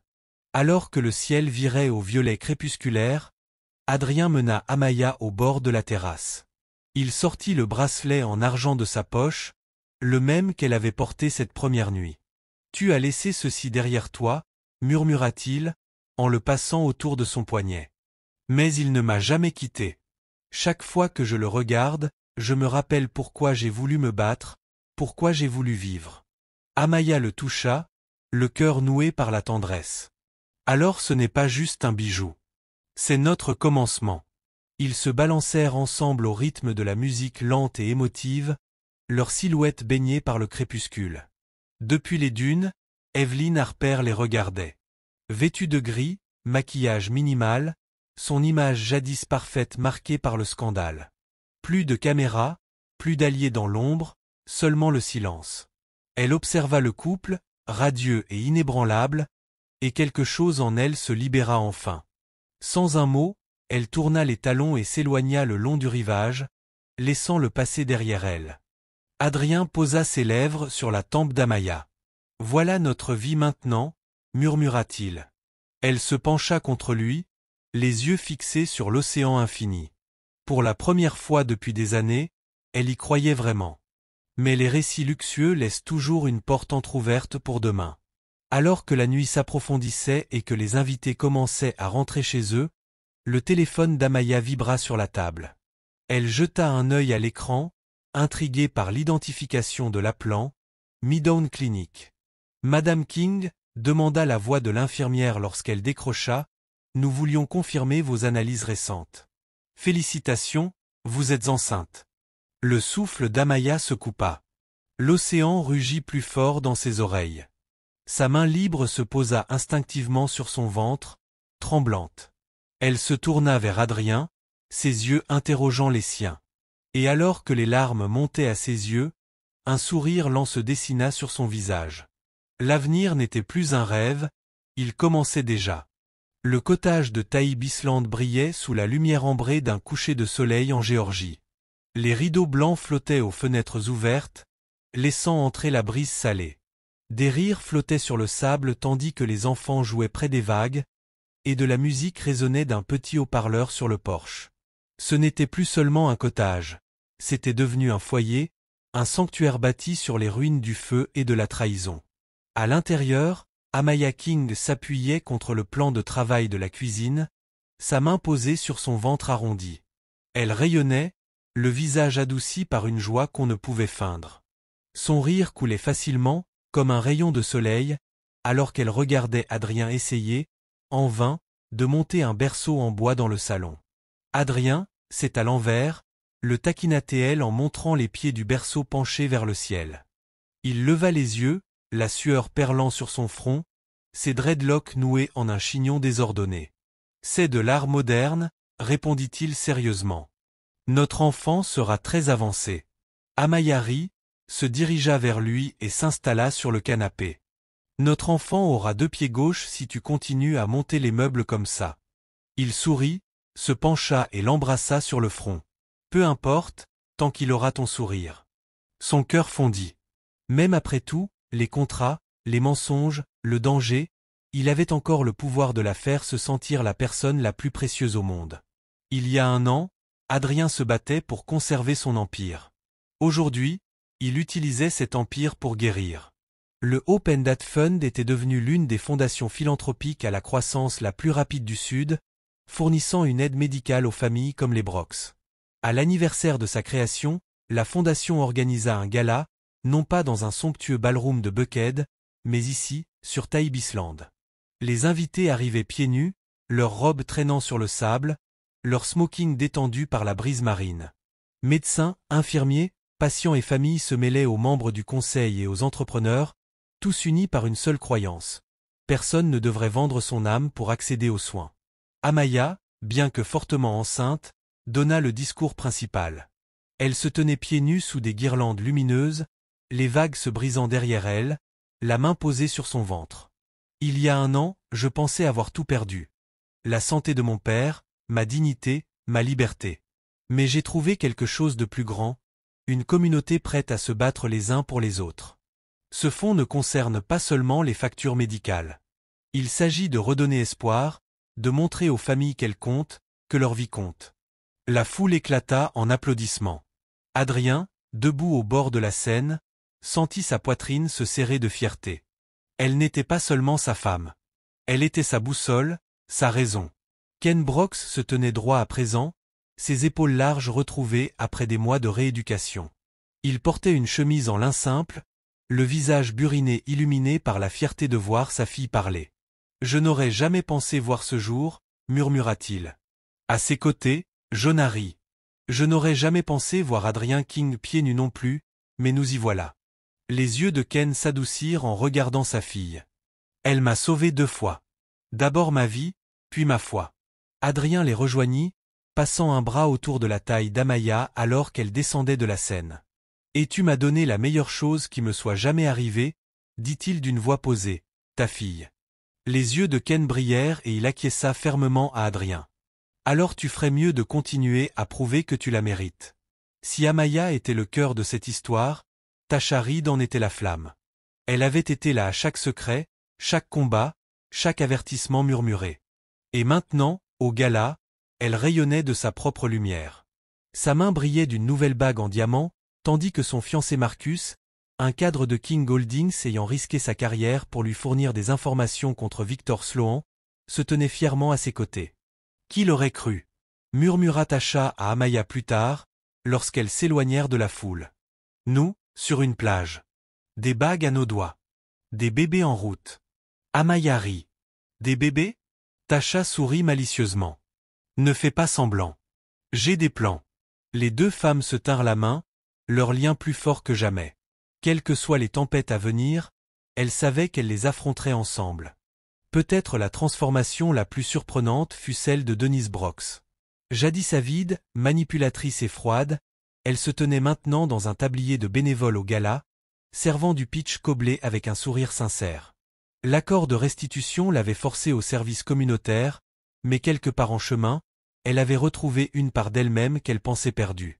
Amaya s'approcha prudemment, incertaine de savoir si les vieilles blessures pouvaient vraiment guérir, mais les yeux de Denise rencontrèrent les siens avec quelque chose de nouveau, l'humilité. « Je n'attends pas ton pardon, » dit Denise doucement. « Mais je passerai le reste de ma vie à essayer de le mériter pour toi. » Pour Ken. Amaya la fixa un long moment, puis acquiesça. « Les actions parlent plus que les mots. Continue de me le montrer. » Et pour la première fois, Amaya crut qu'elle le pourrait. La seule figure manquante à la célébration était Evelyn Harper. La rumeur la situait en Europe, loin du scandale qu'elle avait contribué à déclencher. Certains disaient qu'elle vivait désormais dans l'ombre, d'autres murmuraient qu'elle préparait son retour. Mais pour Amaya et Adrien, Evelyn n'était rien d'autre qu'une ombre, un fantôme du passé qu'ils avaient survécu. Et quand Amaya y pensait parfois, elle ne ressentait pas de colère, mais de la pitié. Evelyn avait poursuivi le pouvoir et perdu l'amour. Amaya avait choisi l'amour et tout gagné. Alors que le gala touchait à sa fin, les étoiles recouvraient le ciel. Adrien conduisit Amaya sur la plage, leurs mains entrelacées. Les vagues léchaient leurs pieds, fraîches et apaisantes. « Je pensais autrefois que mon empire était tout, » admit Adrien, la voix basse. « Mais debout ici avec toi, avec notre enfant en route, je réalise que l'empire n'est que brique et verre. Toi, tu es mon monde. » Amaya se blottit contre lui, les larmes glissant sur ses joues. « Et toi, tu es le mien. » Son ventre bougea et elle haleta en attrapant sa main. « Adrien, le bébé donne des coups. » Il s'immobilisa, puis éclata de rire, émerveillé, sentant le petit pouls insistant de la vie sous sa paume. Sa poitrine se serra de joie, si intense qu'elle l'effrayait. Ils s'agenouillèrent dans le sable, se tenant l'un l'autre, l'océan chantant autour d'eux. 1 an plus tard, l'histoire était bouclée. La jeune fille qui avait autrefois vendu son dernier bien pour sauver son père se tenait désormais en épouse, en leader, et bientôt en mère. L'homme qui s'accrochait autrefois à la vie dans un lit d'hôpital vivait désormais pour quelque chose de plus grand que la richesse, et ensemble ils avaient transformé les tempêtes en lumière. Sur le pont du cottage de Tibet, la famille se rassembla pour un pique-nique au coucher du soleil. Jonah porta un toast. Tasha taquina Marcus. Denise ria doucement avec Ken. Et Adrien embrassa Amaya alors que le bébé bougeait à nouveau. Alors que le ciel se teintait d'or et de cramoisi, Amaya baissa les yeux sur le bracelet en argent qui brillait à son poignet. Il avait commencé comme symbole d'une transaction. Il était désormais la marque d'une transformation. Elle sourit, chuchotant tandis que les vagues emportaient ses mots. La nuit qui a acheté un battement de cœur est devenue la vie qui nous a appris à aimer. Épilogue. L'aube répandit son or sur Tibet, transformant l'océan en un miroir lumineux. Le cottage respirait au rythme des vagues et d'un son plus doux, de petits pas sur le pont. Zuri King, joue ronde et déterminée, avançait vers la balustrade, serrant une peluche de tortue de mer. « Maman, regarde, mon fils !» cria-t-elle comme si elle avait allumé le soleil elle-même. Amaya la prit dans ses bras, le bracelet scintillant à son poignet. Le même cercle d'argent qui avait signifié la survie était devenu autre chose. Une promesse tenue chaque jour, sans contrat. Elle embrassa les boucles de Zuri et murmura « Tu es le plus beau lever de soleil que nous ayons jamais eu. » À l'intérieur, la bouilloire chantait et Adrien se mouvait facilement dans la cuisine. Manches retroussées, dreadlock attachés, Tibet l'avait adouci. Le pouvoir lui allait toujours comme un costume, mais il le portait désormais plus léger. Il avait tenu sa parole. Il guidait le nouveau PDG à distance et avait abandonné le trône. L'Empire n'avait pas chuté sans lui, il avait simplement appris à tenir debout avec plus de bienveillance. Ils mangèrent sur le pont tandis que les mouettes traçaient des arcs blancs au-dessus de leur tête. Zuri donnait des miettes au vent et criait quand elle retombait dans son giron. Adrien rit, puis se tourna vers Amaya avec ce regard doux et privé qui la faisait encore retenir son souffle. « Réunion du conseil à 10 heures, dit-il. 15 minutes, max, je te jure. » Tu dis toujours 15, le taquina Amaya. C'est ton mensonge préféré. Coupable? Très bien, 20. Son téléphone vibra. Une photo arriva de Tasha, un selfie à 2 mains montrant 2 bagues et 2 sourires ridicules. Licence de mariage obtenue. Cérémonie dans 6 semaines. Ne sois pas en retard avec mon bouquet, Madame King. Derrière eux, Marcus leva leurs mains jointes comme un drapeau de championnat. Amaya éclata de rire et répondit par une série de cœurs explosifs. Sur le sable, Ken marchait le long du rivage, pas après pas, fidèle et prudent. Plus de tubes, plus d'alarmes, juste la marée, le ciel et le bonheur des minutes sans hâte. Denise marchait à ses côtés, portant un seau et une pince à déchets, se penchant pour ramasser capsules et plastiques brûlés par le soleil. Le service communautaire avait commencé comme une peine et était devenu un choix. Certains après-midi, elle restait tard au bureau du haut pendat sans qu'on le lui demande, montrant aux familles effrayées comment lire les codes médicaux et les formulaires d'assurance comme des cartes routières plutôt que des énigmes. Elle n'était pas rachetée par des discours. Elle était rachetée par la répétition. De petites restaurations quotidiennes qu'aucune caméra ne filmait.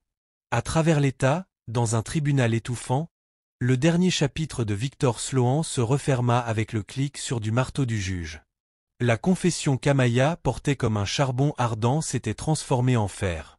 Fraude, intimidation, incendie criminel. Les gros titres apparurent, puis s'éteignirent.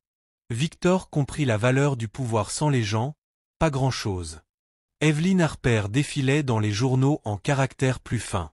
Pas de scandale, juste une ligne sur un stage dans une galerie de Londres et une note disant qu'elle refusait de commenter. Amaya garda le découpage une fois, surprise de ne rien sentir de coupant dans sa poitrine, juste une ancienne douleur qui se relâchait. Certaines histoires ne se terminent pas par le feu, certaines se terminent dans le calme. À 11 heures, la plage se remplit de chaises pliantes et d'une banderole flottante, clinique mobile open date. Dépistage gratuit aujourd'hui. Infirmière en t-shirt coloré, glacière et tensiomètre déchargé, et rire. Un adolescent arriva avec une mère sévère. Un grand-père vint car sa fille l'avait insisté. Du porche, Amaya les regardait comme un jardinier surveillant les premières pousses. Le fonds avait grandi en clinique, partenariat, bourse pour des étudiants en médecine ressemblant aux familles qu'il servait. Chaque rendez-vous honoré prévenait une catastrophe. Chaque main tenue transformait un étranger en voisin. Madame King, dit une femme au foulard fleuri en montant les marches, les yeux brillants de soulagement. Vous ne vous souvenez pas de moi, mais l'automne dernier, vous avez couvert l'opération de mon fils. Il est à l'école maintenant. Il court. Elle rit, essuyant ses larmes. Il court tellement que je suis épuisée. Merci. Amaya joignit les mains. Dis-lui de continuer à courir. Dis-lui de courir pour moi. Quand l'appel du conseil s'étira inévitablement à 28 minutes, Adrien réapparut, penaud, portant du thé glacé en offrande. Zuri se précipita sur ses jambes en criant, et il céda immédiatement, la portant sur son épaule. Il formait une image qu'Amaya n'aurait jamais osé imaginer. Le milliardaire redouté devenu structure de jeu familiale, la fille qui avait été vendue autrefois, debout sur un terrain que personne ne pouvait acheter. L'après-midi était tiède et doré. Tasha et Marcus arrivèrent en avance parce que Tasha ne croyait pas à la ponctualité si elle pouvait vivre à l'avance. Elle surgit par la porte moustiquaire avec un cri et un câlin qui secoua les côtes de tout le monde. Ok, appel nominal. Répétition des vœux ce soir. Dégustation du gâteau demain. Et si l'une de vous arrive sans crème solaire, je vous retire du contrat de meilleur ami. Nous avons un contrat ? Demanda Adrien. Nous en avons plusieurs, dit Tasha. Tous non négociables. Ils mangèrent de la pastèque sur les marches pendant que Zuri essayait d'en donner aux vagues. Ken somnolait sous un parasol, chapeau bas sur les yeux.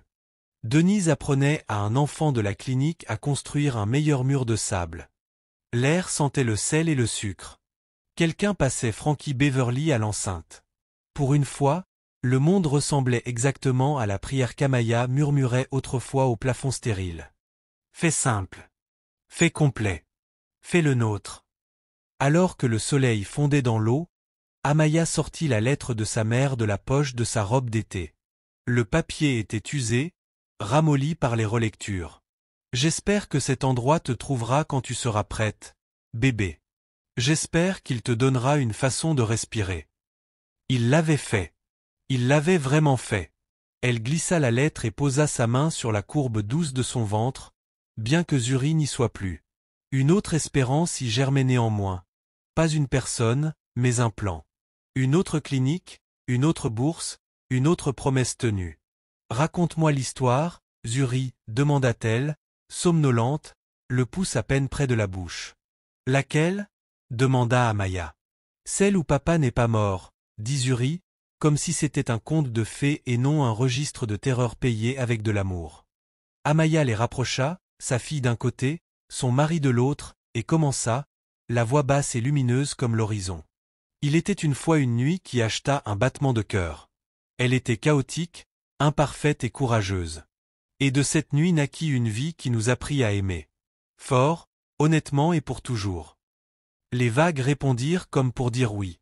Le bracelet attrapa le dernier rayon de soleil et le renvoya en ruban de lumière sur le pont, comme si même le métal voulait s'associer à ce vœu. Demain apporterait des emails, des budgets, des dents qui poussent et des vols. Demain serait ordinaire, ce qui est à dire sacré. Mais ce soir, l'océan gardait leurs secrets et inscrivait leurs noms dans le bord humide de la terre. King, King, King. Une famille écrite là où l'eau rencontre la terre, et rien ne reste, à moins d'être recréé encore et encore. Ils restèrent jusqu'à ce que la première étoile ouvre son œil. Puis ils se levèrent ensemble et rentrèrent, laissant la porte entr'ouverte pour que la mer continue de les bercer. Voici la fin de l'histoire. Si vous êtes intéressé par la saison 2, commentez saison 2.